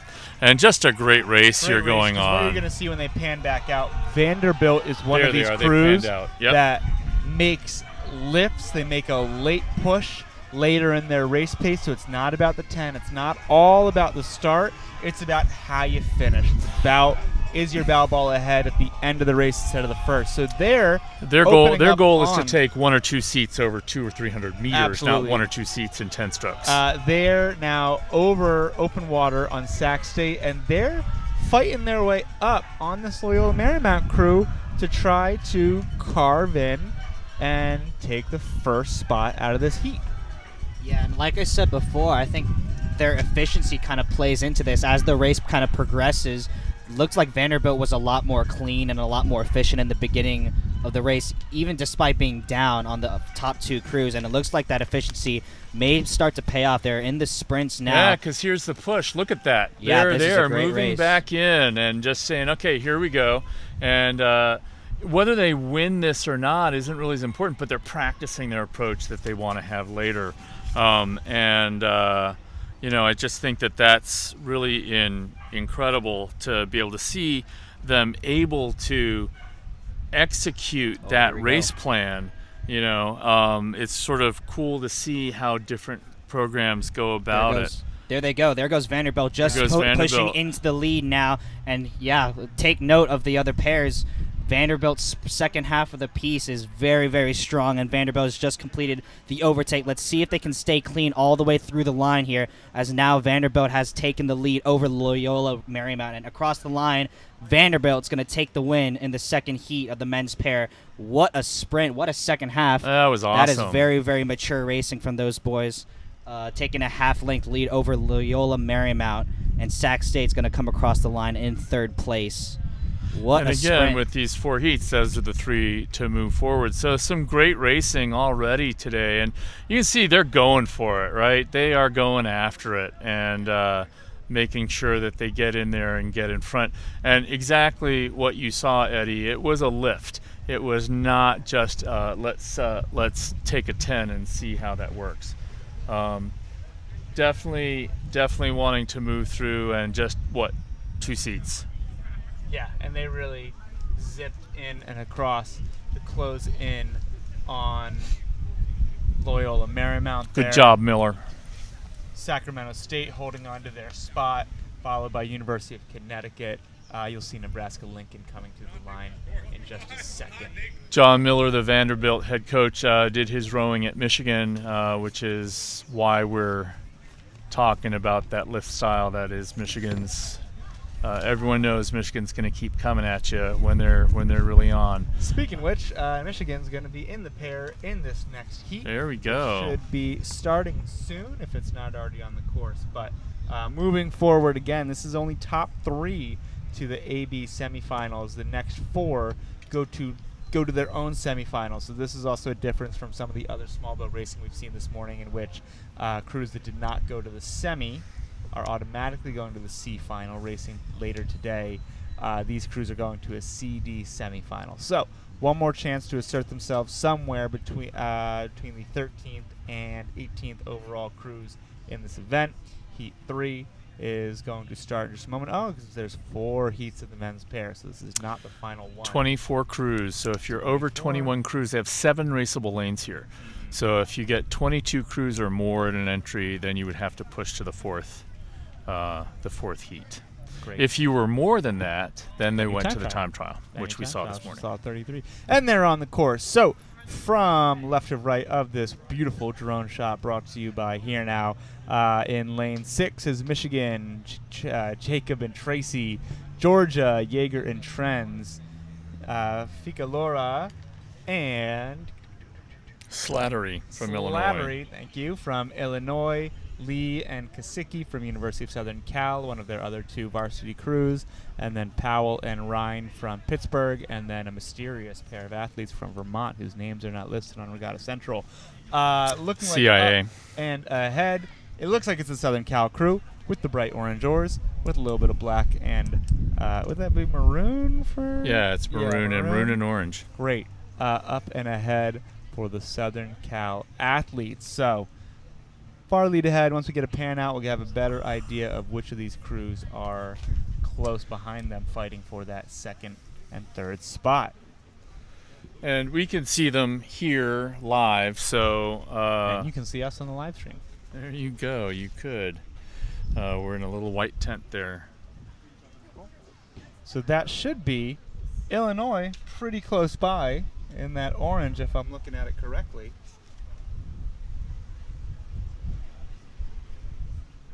Or perhaps UGA. Georgia, Yes, I think. Yeah.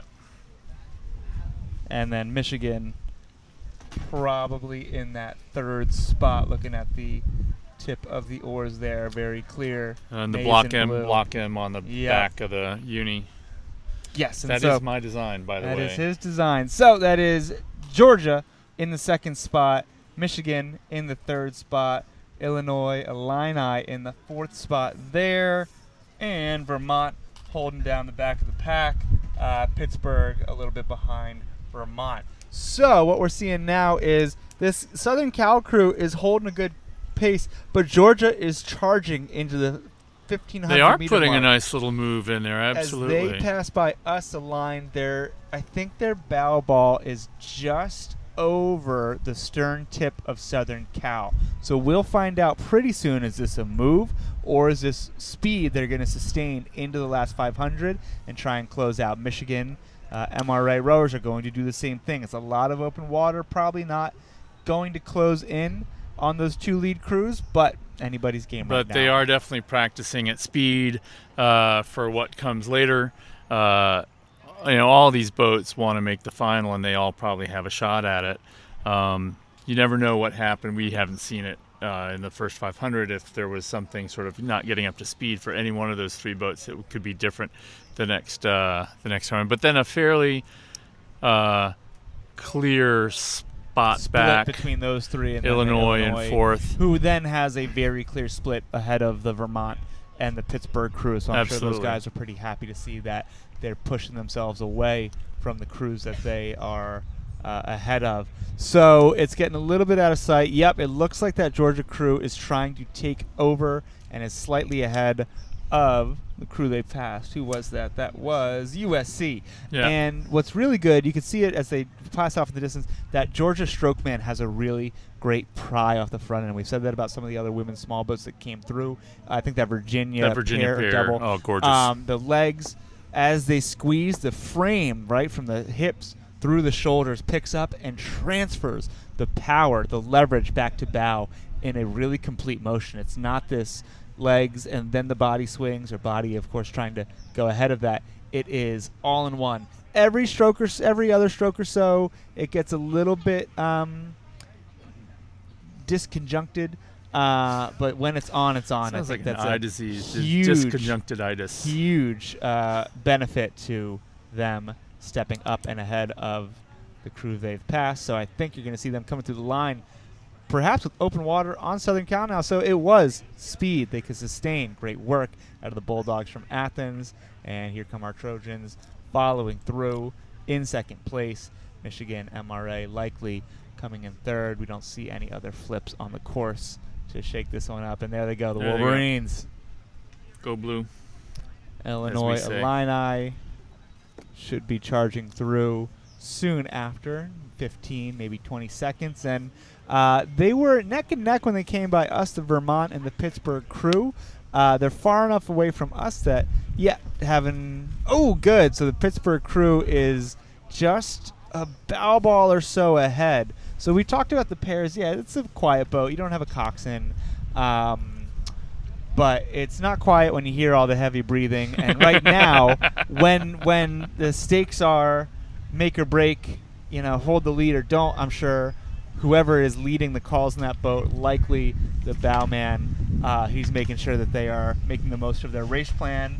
Maybe not everything they have in their bag, every trick up their sleeve, but trying to make the most of it to finish out their opening heat of the day.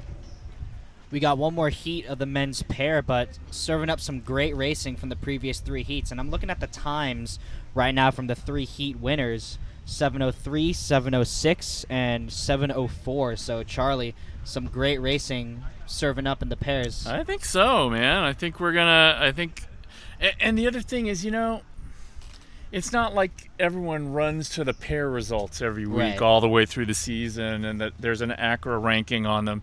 It's sort of the Wild West out there of who's this and are they really showing. So I think, a lot more people come in thinking, we could win this. In the Varsity 8, I think there are a few crews that come in and everyone's like, okay, Virginia, very fast. Purdue, very fast. Who's out from the West Coast, very fast. UCLA, and Notre Dame, very fast. And then, maybe Rutgers is okay. Hey, Bucknell didn't do too badly. Mm-hmm. Michigan's sort of sitting on the outside. Here it's like, who we don't know who those people are. Like, what? We didn't see the pairs result from this regatta, and then that pair went out to the East Coast to race to get a crosshatch. So it's a big empty space to be filled up.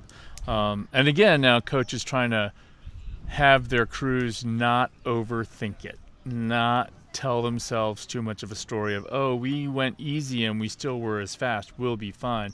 You got to bring them back in and focus them in on a sort of structural, technical approach to the next race to see what they're going to do.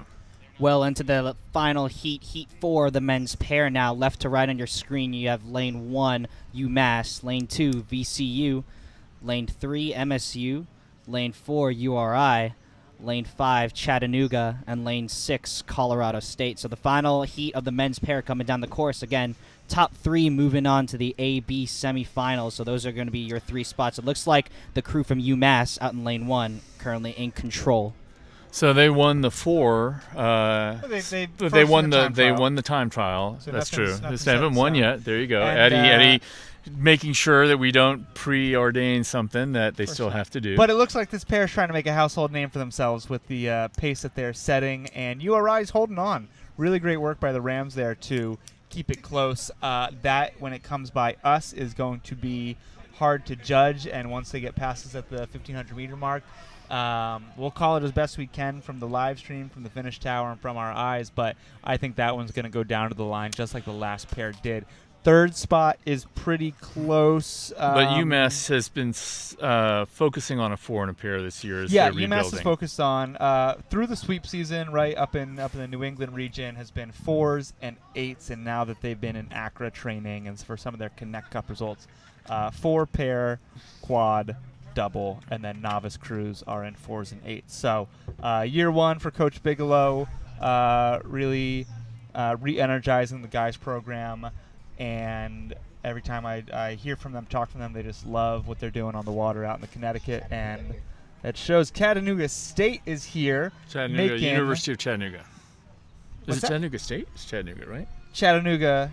Oh, State. It is Chattanooga State. Chattanooga State charging down the course. And I gave URI their credit. They are holding on to that second spot right here, trying to take it away from UMass, and we will see what that is as we see it right now. Just a little bit of open water between Chattanooga's bow ball and UMass's stern deck, but they are going to try to close that. URI, and that would be Colorado State towards the back here, but they're charging up. Third place race is going to be tight right now. And there's only one who gets to go, and there are 3 and maybe 4 crews. I mean, right now we have Virginia. We have Virginia Christian Virginia Commonwealth. Sorry, Virginia Commonwealth in second, and then very close to each other, Michigan State and Chattanooga. Sort of almost bow ball for bow ball, but within striking distance of that Virginia Commonwealth crew. Now, this again is where this pair, as we've seen before, things can happen. So you want to go hard, but some of the best pair rowers I know go about 98% speed and about 102% technique and matching. You gotta pick the boat up together.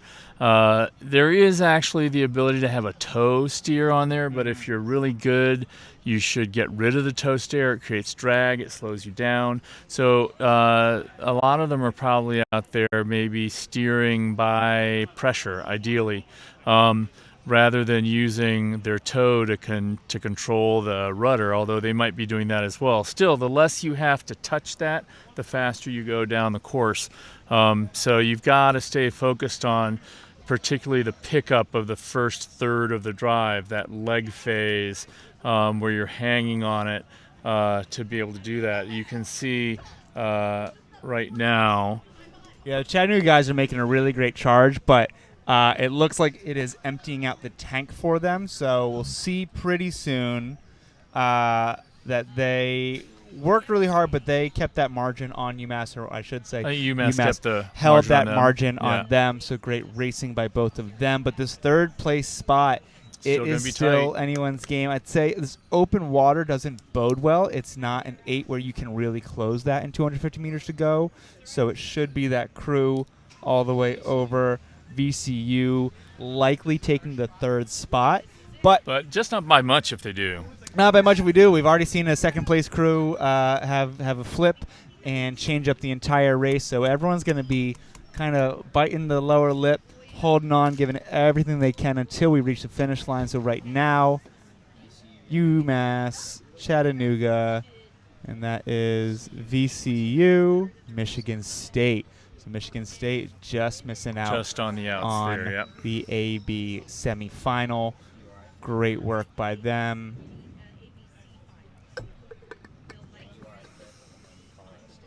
Nice work. Everyone else following through.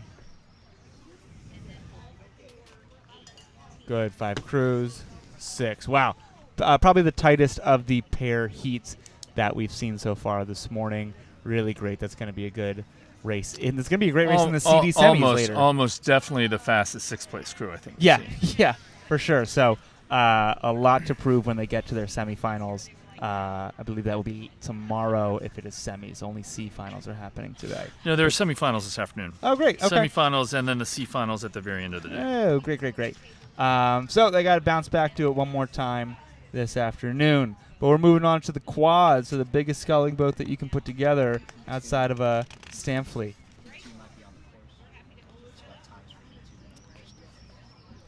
Great. The quad, again, this is the only regatta, collegiate regatta, where you get to race a quad. At a championship level. At a championship level, but even boat a quad at most collegiate programs. There's some NCAA women's IRA programs that do doubles, and that's an NCAA championship. There's a double in the women's lightweight. That's what I mean. That's to say. an IRA championship. IRA championship. Thank you. IRA championship women's double. There's but no sculling on the NC2A side. That's right. So, and I don't think there's much training in quads outside of the 8s and 4s at the NCAA or the IRA level. Pairs, probably singles, maybe. But it looks like, from what we see on our screen, what we see on here now is fantastic tracking. Heat 2 is on the course first for the men's quad. Unsure of now why that is. We won't speculate until we hear from the probably registration office. an equipment issue is most likely if they've actually moved a crew race ahead. So what we are looking at, if we are looking at Heat 2, should be looking for some Virginia blades, some Bucknell blades. I think I see that with a lot of orange and blue. Connecticut, Middlebury, Illinois, and Tennessee. So we should see a lot of orange if this is that heat, and they are coming up towards us. I believe that's correct. A lot of overlap with these first three crews in the middle. This is top 3 straight to grand final, the following 4 to B final. So this is their semi, right? This is choosing who goes to the A final and gets to compete for a gold medal. So this is the first event of our day that creates a penultimate decision for their crew. So it looks like Virginia and Bucknell are fighting for that first spot. I would say if that is Connecticut, no. Middlebury. Nice. Middlebury with the quad. I have not seen that before. Wow, that and is they're moving. super They're putting tight. a move here right now. Middlebury is. It's really quite gorgeous. They're under stroking the other two crews, but just moving. Virginia, fairly nice pace up there, trying to sort of get moved through. But that Middlebury crew just long in control. That's some really gorgeous rowing there. But don't forget about Bucknell there. That is a long stroke. These guys are holding the bodies over in front of the pins for as long as they can get on their leg drive so that they can suspend all that weight. I love about sculling, you get to put all that leverage right in the middle. That is a great race. This is great. That's setting up the final. I mean, all three of those are going to go to the final. Which is great because they're all going to go to the final, and this is probably the margin we're going to see. Awesome to see this crew out of Vermont come up. Strokeman's doing a great job sending that boat along. I think they picked it up a click or two in the stroke rate. And Virginia putting a little move through there. Yeah, they are as well. And this is not a quiet event. You can hear the bowmen talking, leading their crew through.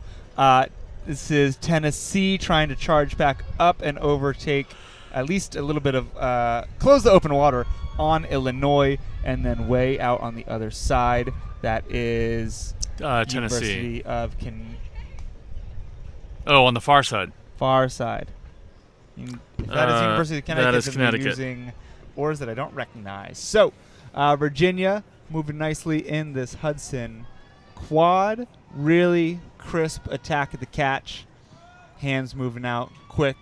For a nice directness is really. I mean, it's not for if you're a junior rower out there watching, it's not that they're trying to be quick at the catch. They're just being very direct. Watch those knees come up and they squeeze off. It's not a sense of trying to sort of overjump the boat, but there's the fight that you can see. So between Bucknell Middlebury just a little bit and, off the pace. Not dropped. Still a lot of overlap, but we are looking at bow ball of I believe Virginia's bow ball is ahead of Middlebury's at the moment. Just barely. Bucknell is bow to stern overlapping with Virginia, So and when they went Middlebury. by us 300 meters ago, those three were even, and you're just seeing, again, there's still pride on the line here, and these quads have not gotten a lot of races in as quads, Right. and so they want to get out there and not hold anything back. They want to put together their race and see what they have come off, tweak, and go. It's also straight to a final. There's no semifinal, so they have 2 rows here. There's not nearly as much of a sense of maybe trying to ration what they have. This gorgeous finish coming up. I think it's going to be Virginia. It is Virginia. It is followed by Middlebury, and just a little bit of open water off Middlebury is that Bucknell Bucknell. crew. That last 3 crews of this, they're going straight to a B final, but they're fighting on the line. I still think it is Illinois ahead of Tennessee, but with the gap of lanes between Illinois and Connecticut, hard to say who's ahead there. I'm going to say it's Illinois just because they were when they passed by us, but no, it looks like Connecticut is going to hold down and take that 4th place spot from way out on lane 1, and fighting through Illinois, followed by the hometown Vols Tennessee crew. Great establishing race in the quad. We only have one more heat. That's too bad that we don't have more. Hoping to see them. No come down the idea course. why they've moved the crews. They just the race they sometimes do. So we may see a novice 4 coming up, or we may see the next heat of the quad, depending on what the issue was in that first heat. And then if we do progress to the next race for a certain reason, it's very interesting. This is, I think, the only type of heat that we have today. It is 2 lightweight novice 4s racing for lanes. It is 5 crews. It's actually very interesting to me they didn't just throw them out in one race. Well, it leaves a little bit of mystery Little for bit of the mystery. final That's good. a little bit later, and That's it's good. doesn't add too much to their. But we'll have there are a only little- 5 crews in the event. We'll so have a little Oak Ridge Henley for Heat 2 of that, with Purdue and Connecticut going up against each other. Maybe they'll just have two chase launches follow them by, make sure it tightens in. Waiting to see some splash off of the stake boats to indicate that the next race has started. A lot of crews have queued up, gone down. What we're seeing from the 1,500 meter mark, we're seeing crews launch from the lagoon area behind our little, not island, our little section of the shore, launch, and then they have to queue up, waiting to cross the course to row down on the far side to properly warm up. So once a race like that quad one comes down, you'll see a bunch of crews paddle across to make sure they get across without interrupting the other race in any way. You'll also see on some of these drone shots a race is coming down and a bunch of crews are traveling down to the start line sitting still. It's really customary, it's respectful that as a race is going by, the crews that are warming up or any other boat craft on the water are not rowing fast or creating any wash.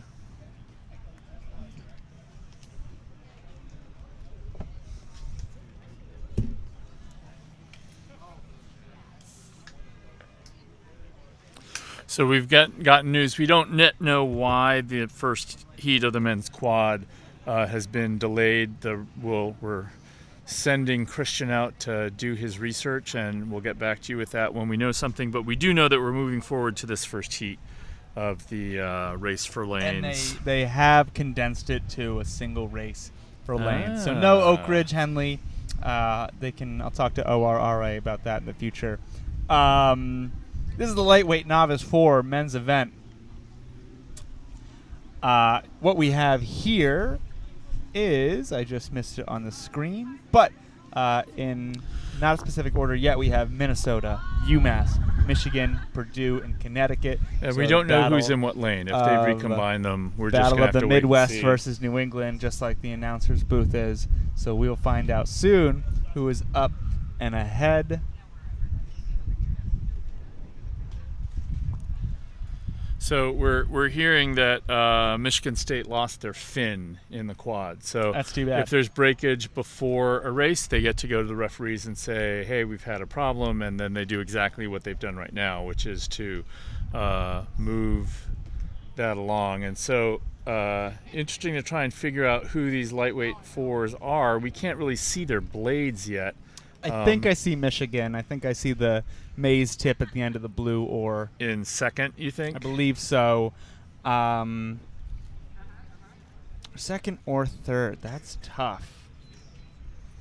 But good racing nonetheless. I think Yukon is over on the left side of you your have screen. Michigan all the way out to the right there. That's what I'm thinking. Okay, yeah, I can see that. So and I that think- would be third right now. I think Yukon is in that blue shell on the left side of your screen.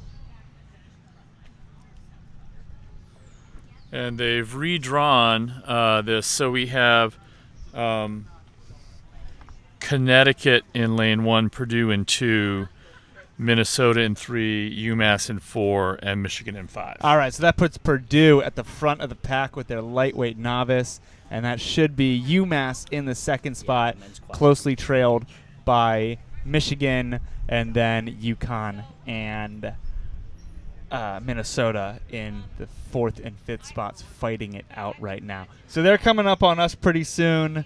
Is this the only lightweight event left in the championship? This is it. I This think. is the only lightweight one. Oh no, there's a lightweight 4. There's a varsity lightweight. There's a 4. varsity lightweight 4, so one of 2 lightweights, so kind of going the way of the dodo, like a lot of lightweight rowing is. It's Going the way of the dodo. all gone from junior rowing, and I think it will retain at the universities that have a lightweight rowing program because it adds depth of experience for that. But Some big legacy programs too, with Sure. with alumni who are willing to support it.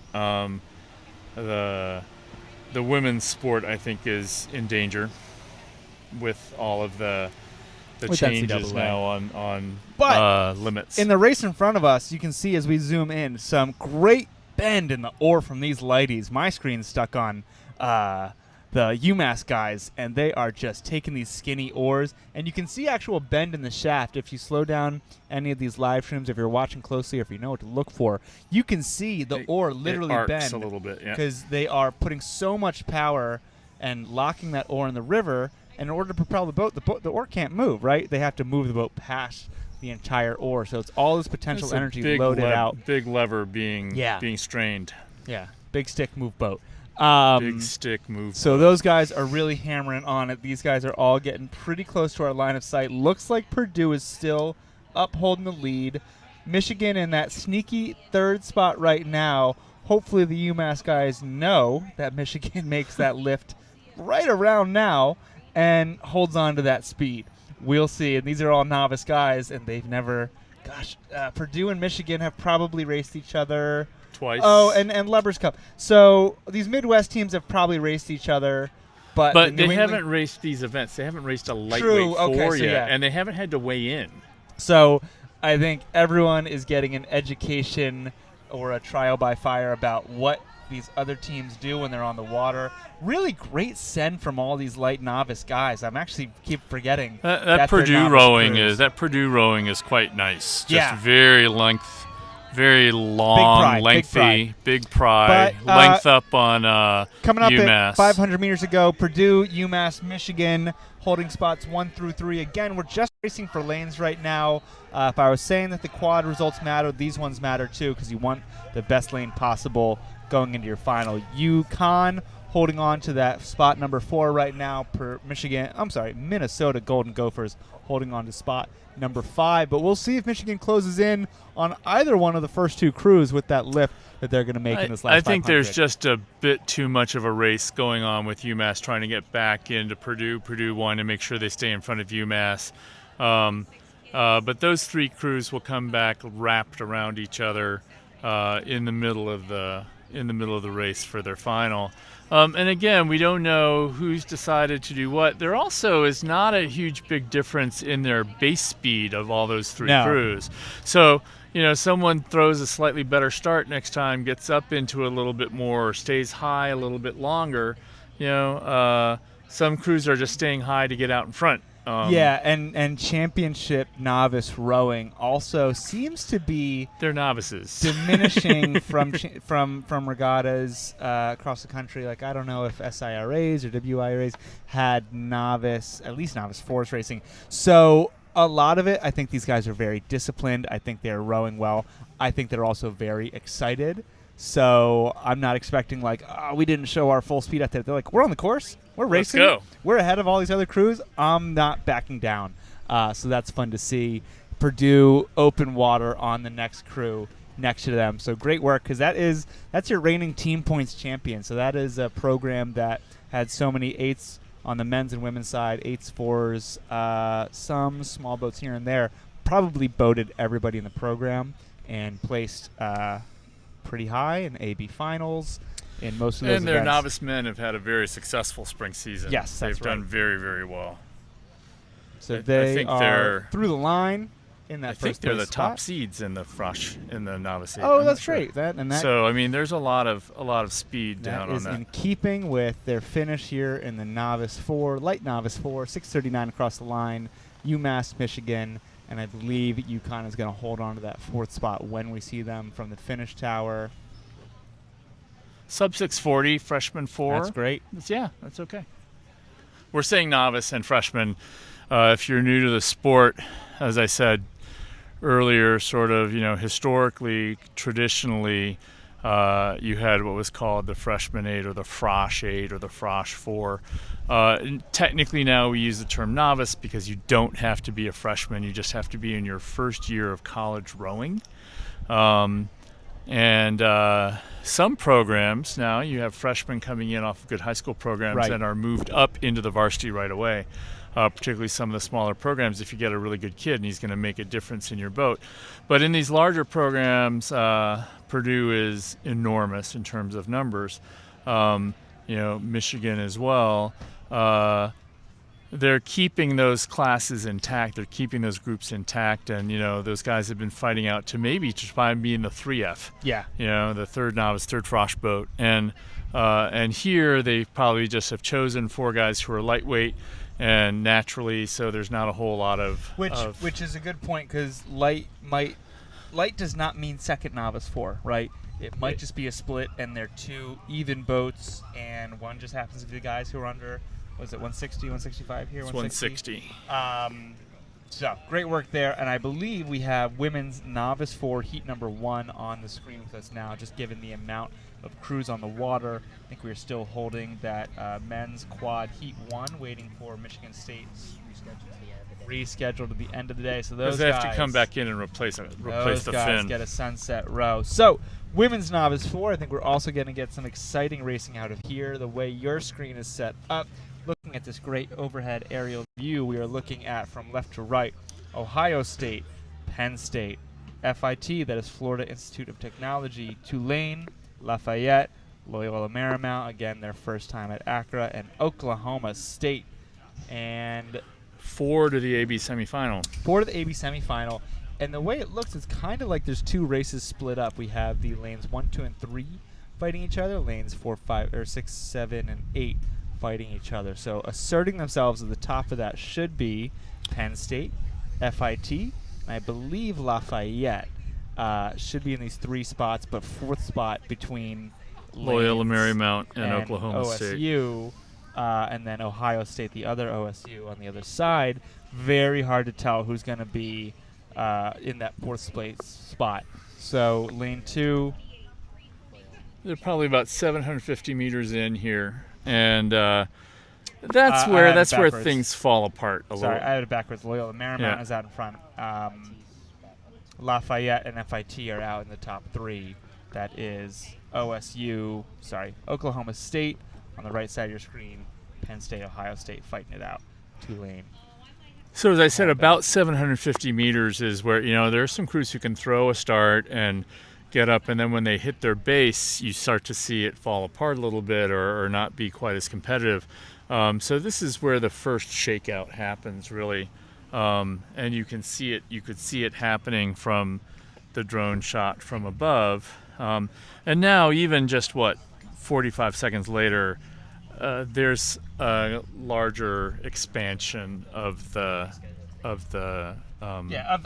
margins. Of the margins. and Thank crews you. separating from each other. So they're around the 1K mark here, but it looks like that Loyola Marymount crew is still holding on to a nice high stroke rate. FIT fighting them down the line. We saw the FIT varsity women's 4 really set the standard this morning in their piece that came down the course earlier, so I assume that's the same thing is going to happen in the FIT Novice 4. It's going to be strong. It's going to be long. And I think as we pass through the 1K mark here, we'll probably see a move, not to expend everything they have in the tank, but because they know they can row this 4 better. I think that move is happening right now with what I would say is FIT, coming up and into the lead. Loyola Marymount hanging on. Still about half a boat length of overlap between these two crews, but FIT's just looking longer. They are gorgeously coached. I mean, they have been for a while, and I think there's a large amount of junior rowing in Florida, and they spend a lot of time on the water because it's Florida. And so they come in technically fairly nice, very efficient, and that's what I'm seeing is just an efficient press together. Maybe not the biggest puddles, but very clearly able to move that boat. I really actually love the rowing in 2-seat there and Right, 3. It's a very nice tandem in that middle of that boat. You just see they're doing it together, they're pressing together, and swinging together very nicely. So they're able to be very out in front. efficient. Them and LMU in the 1 and 2 spot, Lafayette in the 3 spot, holding together a really good piece here. So we are still fighting to see who that 4th spot is going to be. It is a Big Ten fight between the Ohio State crew and the Penn State crew, and on the far side, Oklahoma State. A little bit off the speed. Ohio State women making a really clear shift in their base here, trying to gain both the bow ball on Penn State and try and close the gap on 3rd place. Another really powerful crew. Bow seat looks like they're driving just a little bit ahead of the 3 ahead of them, but I think the handles are all moving through with power together. So they are now neck and neck, bow ball to bow ball, going stroke for stroke. So we are going to see in a minute where that crew ends up. Oklahoma State holding on to their lane, and Tulane holding on to the back of the map here. Looks like there's something in Oklahoma State's bow. That's a lot of water being thrown off their bow deck. Do you see that? I do. It looks like the bow ball is underwater actually almost. Yeah, or so something's stuck on and there. there's something, they've caught something because it's sticking up a rooster tail off the bow. That's very unusual. Maybe they've lodged a piece of wood into it or something like that, and that obviously would just slow them right down. Yeah, so that's too bad if something's obstructing their best piece out in the water. Florida Institute of Technology holding on to that move that they've made, establishing that they're going to finish this likely with open water on the rest of the field, and certainly open water on LMU. LMU, same thing on Lafayette. So it's going to be good margins coming down. Maybe not so much open water on LMU. This overhead shot looks like there's just some overlap between the stern deck of the FIT crew and the LMU. So got to keep a close eye there while we also wait to find out what's happening between the Buckeyes and the Nittany Lions over in lanes 1 and 2.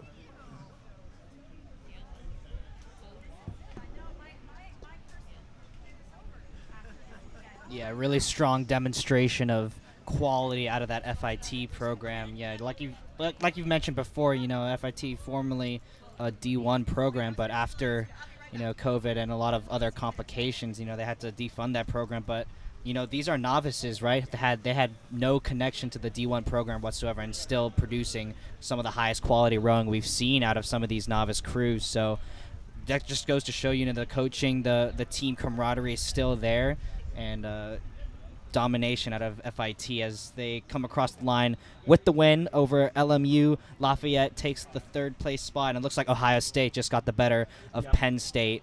They're going to take the last qualification spot. So congratulations to Ohio State. Moving on with the rest of the pack.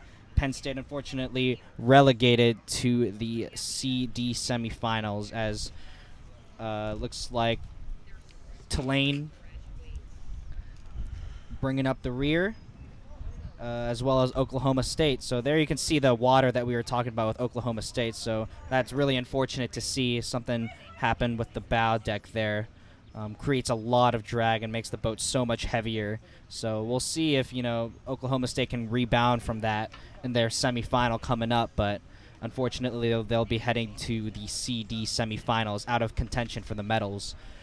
So that was the women's novice 4, heat 1, done and dusted, as we're going to move straight along to the next heat of the women's novice 4. Again, top 4 crews are headed to the AB semifinals.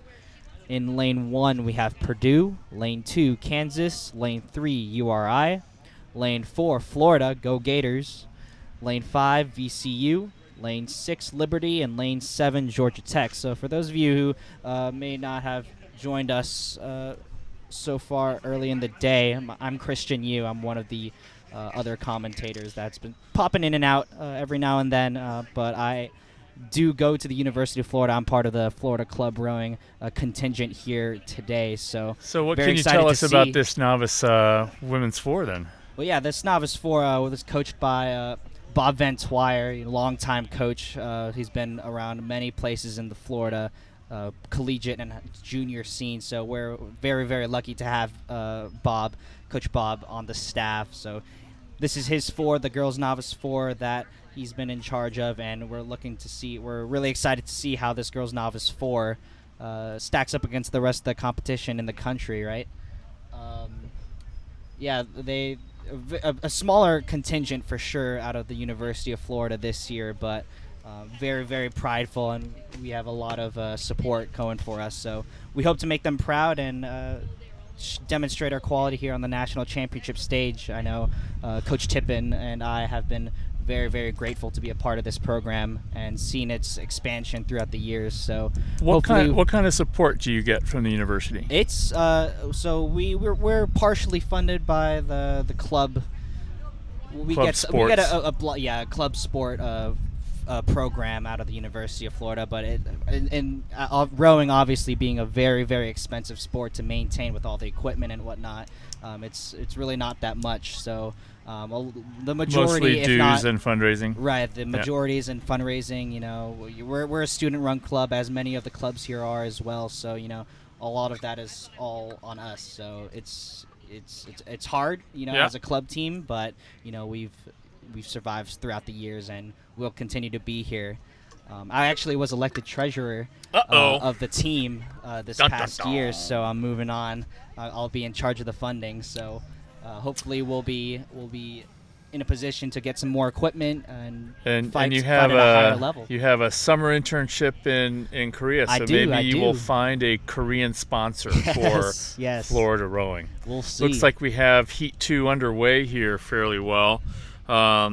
In lane 1, we have Purdue. Lane 2, Kansas. Lane 3, Rhode Island. Lane 4, Florida. Lane 5, Virginia Commonwealth. Lane 6, Liberty. Lane 7, Georgia Tech. And that would look like Liberty in their red boat. They have a nice new fleet there out in front. Battling with Rhode Island. Yeah, URI. It looks like URI is currently... URI slightly ahead, maybe? Mm-hmm. Yeah, URI is about maybe a half length over, like you said, that new fleet out of Liberty, and it's going to be close between Florida, and it looks like Purdue for the third and fourth place spot. But these 4 crews, again, starting to separate. So we have been seeing some separation between the top 4 qualifiers and the rest, but still plenty of race course left to go, so anything can happen as they enter looks like the second 500. But it looks like Purdue starting to open up a little bit of a lead over Florida for third place, and Liberty also starting to walk on URI. So a lot of mini races going on here. And this is sort of where you can see, just sort of setting up what's going to happen later in the day. And just so you know, as you see the road on the left side there, you can also see a whole peloton of coaches following down on their bikes to watch the race as it goes. But that's around the 1,000-meter mark when you get there. The road comes back in to the shore around 750. So we're using these small hints there to sort of figure out that this is the island, right? It's sort of just coming into coming just past 1,000. So that's tells us about where they are, and now we can see them coming in as well. So yeah, this is about the place where it stretches out. You can have crews that spend a little bit of energy up front, and Right. they're sort of in the mix, but they don't have the base speed to stick with the better crews. And what's great to see at the collegiate level, even in a novice event, is like some crews think that they can establish and they're off at the first 500. Boom, we're in a lead. Everything's going to stay this way. And other crews where it's like, yeah, it's important to not miss out and make those strokes essentially important. But if we're not there in the first 250, we got so many more meters. If nothing else, we got 1750 more meters to go to put ourselves back up. An office at the junior level, if you get out in front, you stay out in front. Typically. People don't often have the skill or the mental approach Fortitude. to come back through, right? And so people really race quite hard. But Eddie, one of the things that you've been able to do in your program, again, teaching this sort of Michigan approach to racing, is series of lifts. And a couple of times we've seen, remember a novice 8 of yours. Those guys are probably now all in their 3rd year of rowing, but really sort of sitting with about 500 meters to go, a seat back, and taking their next lift and just opening up. It's very, very unusual to come from behind in the junior space nearly as much. But here, there's definitely a lot of delayed gratification. Yeah. But on the flip side, Liberty is on. Eddie's getting like, don't what talk they- about my crews. Getting what they came for. This looks a lot like that FIT crew. Long, strong, and their cruise speed is established. And I know they're pushing hard, and if anybody were to come up and get close, they would open it back up, but they look like they're But down. as you watch this crew, what you're seeing is a demonstration of really good base speed. Yeah. Right. This is not like we're spinning our behinds off and Right. doing every little thing we can. Even if they didn't, let's say they didn't have the best opening 500, I think they're strong enough to have base pressure this high up where they can just go and get And in fact, after it. they're spread out a little bit Yeah. right now, and I think they're going around 31 or so. Not really. And they just took another length with 500 meters to go. They just Right. lengthened outside. They took another stroke down. Squeezing, gathering. So they're just working coming up and on back. pushing nicely. URI, on and- the other hand, is pushing up at a bit of a higher click. I think whether that's their race plan or they want to Yeah. close in on Liberty, but they've really opened up on the rest of the field. That is Georgia Tech. Nope, that is Purdue, Kansas, Florida, following behind, looking for spots number 3 and 4 to make it to the AB semifinal, followed by VCU and Georgia Tech in spots 5 and 6, who still have a shot. Right now that we're up at the 4s and we saw some quads, and we're going to see some 8s. There's the ability to close in on the crews that have a little bit of open water on you and totally change the trajectory of the race. It's hard to do, but it is still possible. So we'll see if anybody's race plan includes that. Really nice kick and send from that URI crew. They had a great showing in the 8s and the 4s last year, both Yeah. the men's and the women's side. So hoping to see more You of can their see the creed. bodies working harder there than they were in that Liberty crew where they were just sitting up Sure. and pushing. This is just It's just a this is the different- next level Yeah. of trying to go. But you see a lot of bend, so it's worth it. The boat is lifting out of the water and sailing out and away. So it is going to come down really close to see Purdue or Kansas or Florida. Who's taking spots 3 and 4? I think Kansas and Florida are going to be the closest together to bite and fight their way into that 4th spot. So we'll see what the Gators have for closing speed. Liberty up and ahead of the field like they've done in some of their other races. So nice pickup and clip from this Purdue crew.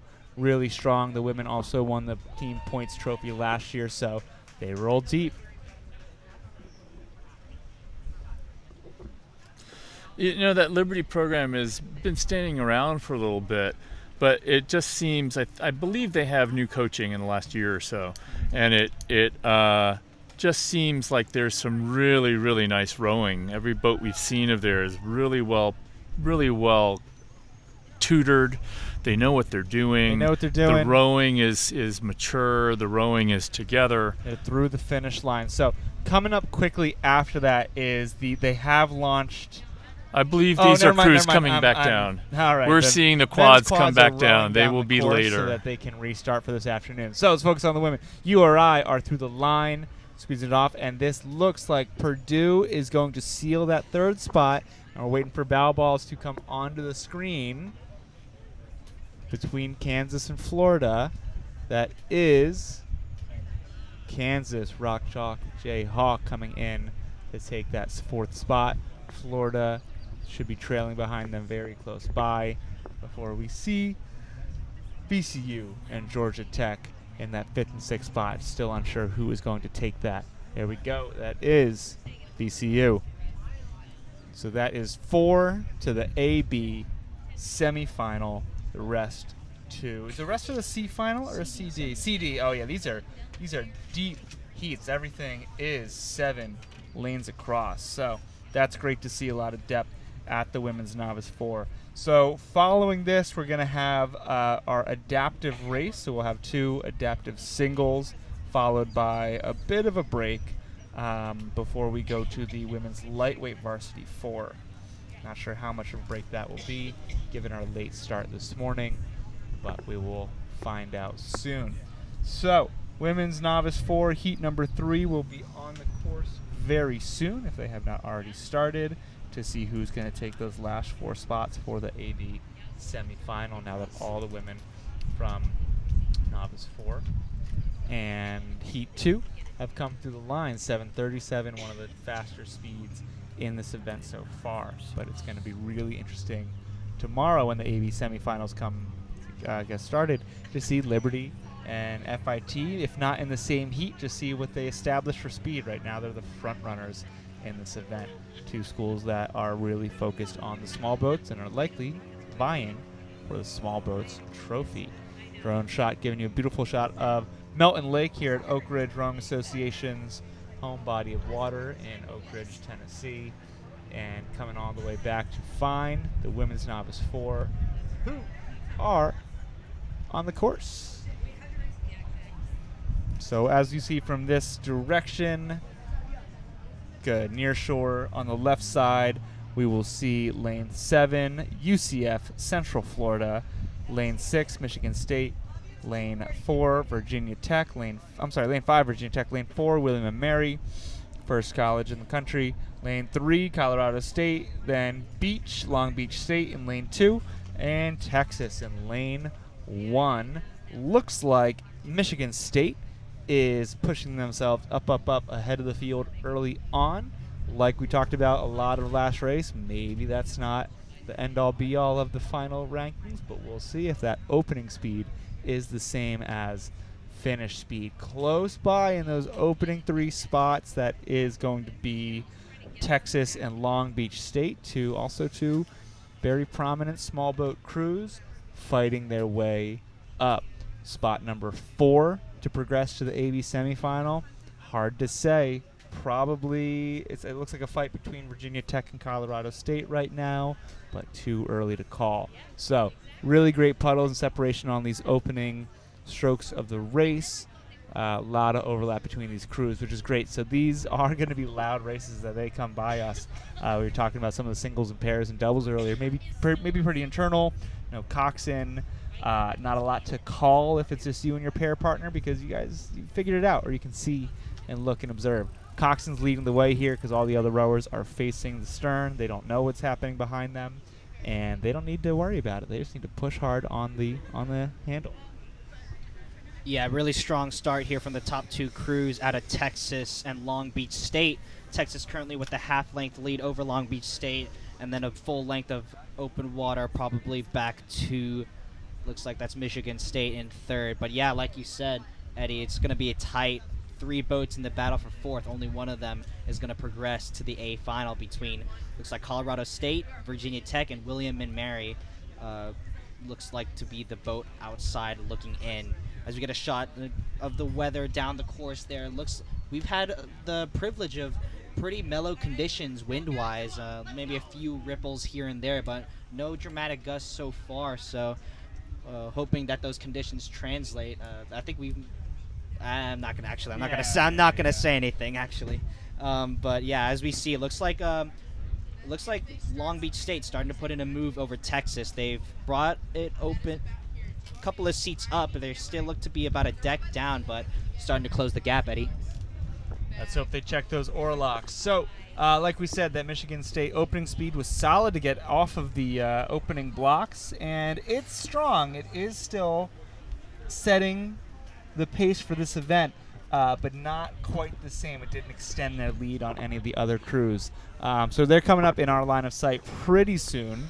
Again, 3 schools focused on small boats, so this should be some of their top novice athletes in these lineups. Really good pickup and pace from that Long Beach crew. You can see oars clear and clean approaching the catch, maybe a little bit high in the sky. Maybe I should see their blades a little bit easier, but direct entry.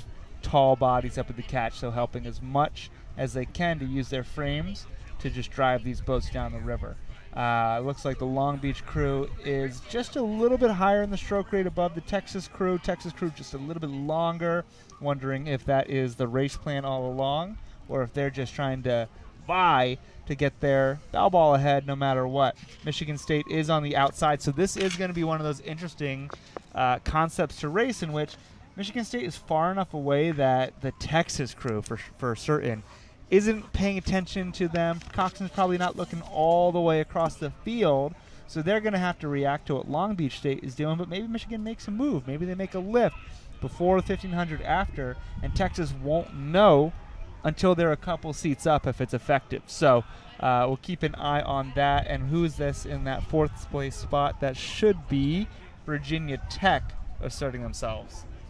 Yeah, and that battle out in the lead is not settled yet by any means. It looks like Texas had the stronger start, and then Long Beach State kind of won the second 500 and started to open up a little bit of the lead, but Texas is fighting back, the Fighting Longhorns battling back, and it looks like bow ball to bow ball. Maybe Texas has the momentum again to try and retake the lead. Michigan State sitting back a half a length of open water back in 3rd place, and yeah, Virginia Tech well out in front, kind of settling that battle early with 500 meters to go. Virginia Tech in that final qualifying spot.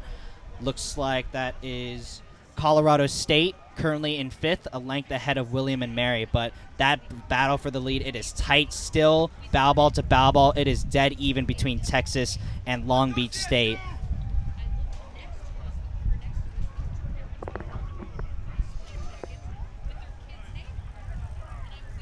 All right, and it's still a 2-boat race for that 1st place spot. Not end-all be-all since they have a semi before they progress to their grand final. But we see all 3 of those crews up in the lead, really trying to push the pace here, bringing up their stroke rates, trying to make the most out of this, or at least put down the fastest time in the women's novice 4 again, because it's a deep field. They want to really show that they're not a middle-of-the-pack crew. William and Mary is trying to take some bites back on that. Who's that? That is that Colorado State crew, and then University of Central Florida holding down the back of the pack here. You know, I'm really impressed looking at this Texas crew. They started to open up a gap just now, and I'm really impressed by the Texas coxswain here. Again, these are novice 4, so first year of eligibility, of collegiate eligibility for all of these athletes. So maybe this coxswain from Texas has high school experience and she's a freshman, or maybe she just started to learn with the Texas program. But I'm really impressed with her steering right now. It can be really easy, especially as a novice coxswain, to get sucked into that race and lose control of your steering, which I think we might have seen a little bit from Long Beach State. But I could see the line from the drone. Texas, very, very straight, really rigid, and that might just have been the difference. A little less steering, a little bit more focus internally by the Texas coxswain, and now starting to get maybe 3/4 of a length now ahead of Long Beach State. So again, coxswain's probably making the difference here, Eddie. Yeah, that's a really good call there. It's not just the energy and the leadership you bring to the strategy of the role. It's the nuts and bolts. Are you steering the crew well? Are you getting wrapped up in the excitement of it and forgetting that every meter or half a meter you add on can be detrimental. But this Texas crew is sprinting into the finish line. They are charging through hook 'em Longhorns, coming through the line at a pace of 7:41. How's that compare to some of our crews that we've already seen? Okay. All right, on pace. Oh, no, on pace, but the FIT and the Liberty crew a little bit faster than them. Long Beach coming through the line. Michigan State holding on to their third place spot, and that was Virginia Tech, who was pretty close to holding on to their fourth place spot. We'll see them on the screen in just a second from the finish tower to close out the last heat of the women's novice for Virginia Tech. There go the Hokies. And then it'll be Colorado State and William & Mary fighting for the fifth spot, all progressing to a CD semifinal later on. And that's the William & Mary crew. Yep. That's the Colorado State crew, and this is the William & Mary crew. And we'll see in just a moment the University of Central Florida. Following this is going to be our only adaptive event in the day. Therefore, it is another Race for Lanes heat from VCU Club and Middlebury. So Cole Hundelt in the single for Virginia Commonwealth University and Jess Quirk in the Middlebury single. But any last thoughts on the Novice 4 as we wrap it up? Yeah, that was some really, really strong racing. Again, I was impressed with the coxswain from Texas, but it's going to be a tight field overall. That was one of the tightest fields across all three heats there. So really, really impressive racing, and it's going to be tight as we move on to the semifinals and the finals throughout the weekend. But yeah, final race before we take a little bit of a lunch break. It's the mixed adaptive single Race for Lanes again. Cole Hundelt for VCU in lane 3, and Jess Quirk in Middlebury in lane 4. So these two singles look to be approaching the halfway. I can see one sculler approaching at a very, very high rate, very aggressive speed here from that looks to be the VCU athlete Cole Hundelt, currently out in front. And I believe the Middlebury sculler is well behind him. So Cole Hundelt out in front here in the Race for Lanes. Awesome, and I think Cole is returning from last year, also representing VCU in the single. I think it was 3 or 4 crews in the adaptive single last year. So adaptive is athletes with physical disabilities, intellectual disabilities, and there's actually rowing has a great spread of para sports, para adaptive rowing, and categories of PR1, PR2, PR3, of which athletes can race at the national level, international level, and Olympic level. And we have, I would say, a pretty good showing at the Paralympic level every 4 years. Training center out of Boston. So Cole putting in a really great clip here. Strong, long, attacking the stroke rate, attacking the front end. Doesn't have anyone else in the boat with him, so he can do his own race pace, and he is going after it. Can you check if Cole raced last year? I think he did.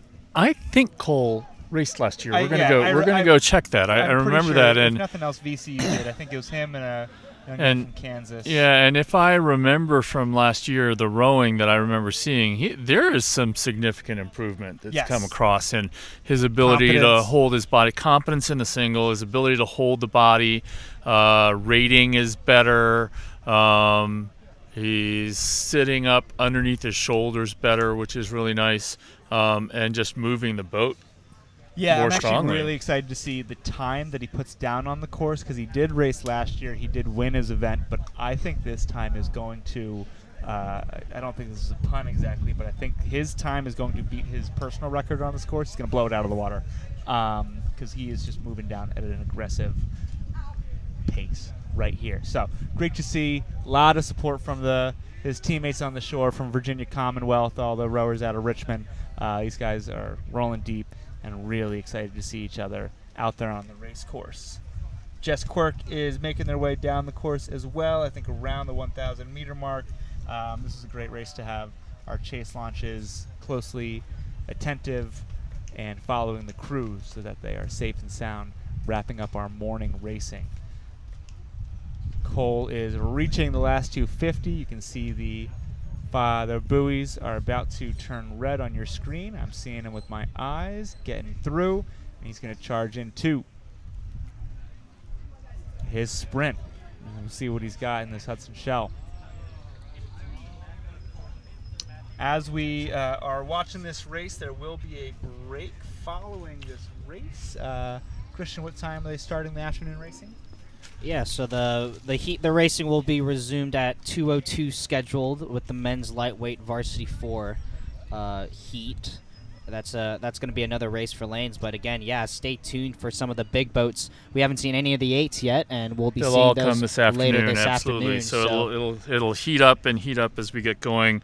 Men's varsity lightweight 4s, novice 8s on the men's side, second novice 8s, first novice 8s, women's novice 8s will come back in. Then we'll go to the third varsity 8s, second varsity 8s, and then finally the varsity 8s.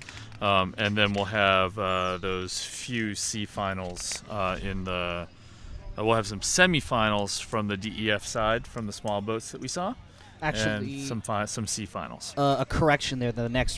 The first race of the afternoon is going to be at 2:12 with the 2:12. women's lightweight varsity 4 race for lanes. My mistake there. So, yeah, it looks like Mr.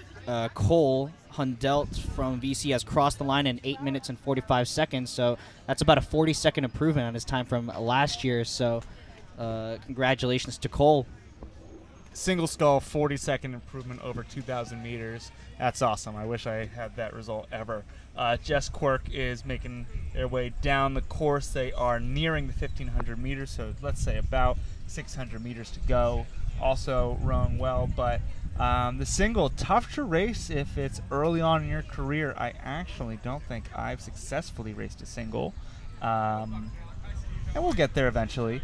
Well, you're training for a marathon, sure, right? on land. So yeah, so you're a rowing coach. I say, Nagadashis, they have a marathon singles race. So oh God, let me do one on my feet first. So it's faster than running. It is a challenging hull. We've seen it this morning in the open singles that came by earlier, especially with one crew flipping on their piece. It's tough to race. It's just you. It's the boat. It's not forgiving. Jess here has, I believe, I'm seeing some pontoons on the side of the shell. Am I seeing that right? Or is it Yes. No, there are pontoons out there. It's a standard adaptation for accessibility. Adaptation for adaptive rowing and para rowing. Jess is legs, trunk, arm rower, and those are for safety and accessibility, so that's great. One great thing if you want to learn more about para rowing, adaptive rowing, is that, like we've talked about in rigging and buckets and all that kind of stuff, there's so many adaptations, there's so many technological things you can do to the boat to support the rowers, and that goes twofold for adaptive rowing. And there's a lot of great boathouses, collegiate, junior clubs that have coaches, staff, and supporters who really know how to do that. So I've seen for all types of physical disabilities, adaptations you can make.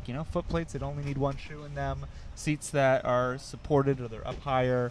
You can row doubles. That would usually be called a mixed or inclusive event, in which one rower is able-bodied and one is in one of the PR 1, 2, or 3 categories. And it's a really exciting part of the sport that I think has only gotten more accessible over the last 10 to 15 years. So here's Jess representing that for Middlebury. Wonder how many times they can get the single out in Vermont, given the type of spring that New England had this year. A little bit more rain, a little bit cooler than the fall. Jess has all the chase boats coming after them, and they are into the red buoys, looking at the last 250 of their race to wrap up our morning of heats, time trials, and race for lanes, like Jess is doing now.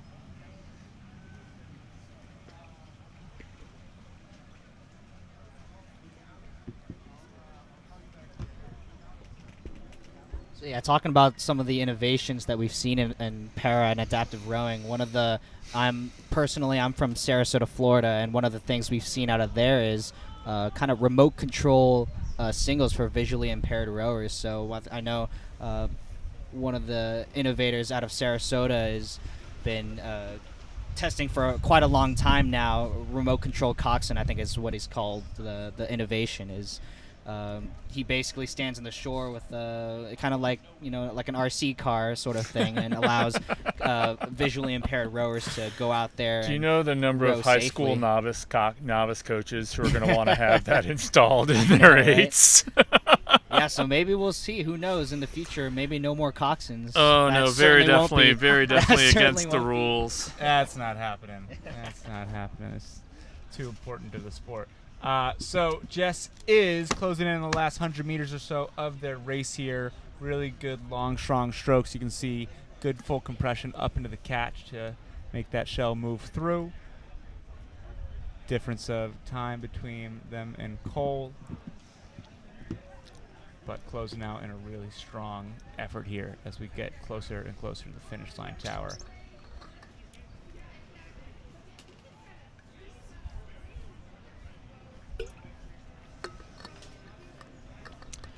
Right. So there will be a break to allow the referees to get some lunch and have their bio breaks and etc. But already we can see the lightweight women's varsity fours launching for Launching and the warming up. afternoon. So some crew they leave referees out on the water to shepherd that entire process to make sure it's safe. So some of them are not getting much of a break here. We want to thank our referee corps. Dedicated. Really appreciate them making this regatta happen, because it's a large core of them. It's a lot of people spread across this river. It's a for large safety, regatta. chasing, making sure that everything is effective and right to the point at the start. So really appreciate them. Jess Quick is through the line to cap off our morning of racing. About 40 minutes or so of a break here. We'll be starting back up the next race in 2:12, So you and we'll be gotta- back about 5 minutes before that. Yeah, so you got to go back to work or deal without listening to us So, for a little while. We Thank can't you wait for to- joining us this morning, and we're going to shut down the live stream, and we'll be back in about 40 minutes 40 or so. minutes. See you at 10 after 2. Thanks.